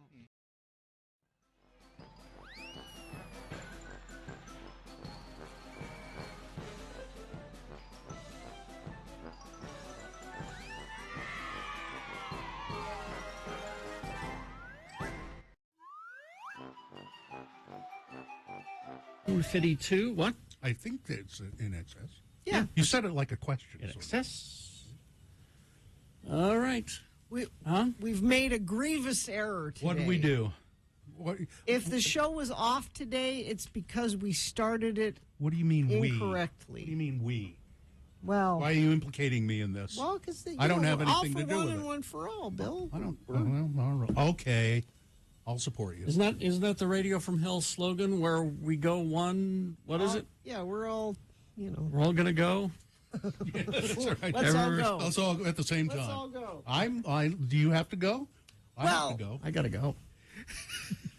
So we select the opening number based on either somebody's birthday or death day or something big happened in their career. The opening number, for those of you listening at this time of day, is our opening song. 6 a.m. we play a song at the beginning of the show. And you have to listen live to catch it. You can't hear it on the It podcast. doesn't happen on the podcast. It's a violation of their rules to play music. But we owe a big Radio from Hell apology to Dave Jenkins, born Who's on that? this day in 1947. Who's that, Bill? Who is that? Well, there's a lead singer for Pablo Cruz. That's who it is. I knew that. Listen to that voice. Those pipes are golden. And this probably won't be on the podcast either. No. Because we're playing music. So. Enjoying it now live. I don't listen to the podcast because, well, I've done it. So I'm what do Bill, they, we've been instructed to listen to it. Do we leave the conversation in and just take the music out No. of it? I think we should leave the conversation in. You can't just do no that. music. This is all. Yeah, because there's an algorithm. Oh. Yeah. What you gonna do? You're gonna say happy birthday. I'm gonna say, 75. I'll say so long.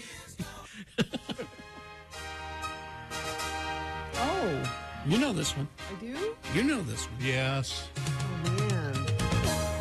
You know this one. When it kicks in, will I go, oh, yeah, it's... Maybe. This is the first one I like to play when I'm on my yacht. It is yacht rock. It is yacht rock, which means you want to be out on the deck and find your place in the sun. Oh, find your place in the sun. Nice job, Kerry. Thank you. DJ Kerry Jackson. I like to, I put on my deck shoes, go out on my yacht. Oh, this got a nice long intro. Yeah. You could do some real DJing. Hell, everything is coming up this weekend. You can go through all that. Yeah. And what you had for dinner. It's going to be over 100 degrees this week. You're going to find your place in the sun. Oh. Look at that. More. A minute. Look at that. No. Oh, Is the instrumental version? We don't need this. 1 minute. They don't need all that. Okay. Well, this is the best one, though. What's this one? It's familiar, but I don't. Well, you know when you're with your special lady? Yes. She looks at you, deep in your eyes, Yeah. and she smiles at you, right? Well, I know I get that feeling when my baby smiles at me. Do you go to Rio? I go to Rio. You go to Rio. When my baby smiles at me, I go to Rio. A song written by Peter Allen, who was married to Liza Minnelli. Really? Yep. That answers a lot of questions. And who was gay. Well, again, yeah. He was a very talented guy.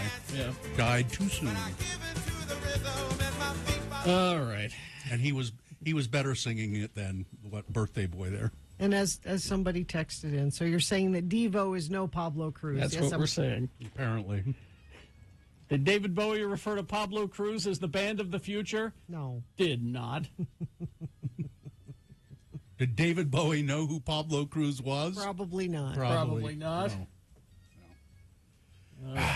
There, now we've righted her wrong. And don't you dare say they're no little river band. Oh. That's them's fighting words. That's what that is. All right, let's do the promo and crawl towards the exit, shall we? Okay. Oh. Huh? Okay. What? Where did it go? Hold on. I don't know. You've got the meat of it, My too, Gina. Goodness. Okay, I got it. All right. Coming up on Tuesday's Radio from Hell show. At 8 a.m., Jonathan Deasing joins us for Tech Talk with the latest in gaming. And just before that, we have a letter from our son, Kyle. So join us for that and more on Tuesday's Radio from Hell show, X96. All right? Yeah. Okay. I'm done. You sounded like you were in pain. I am. All right. Fine job as always, Katie. Live long and prosper, bitches. Don't you know I'm in pain? I'm sorry, Pablo Cruz. Marcy is next. X90.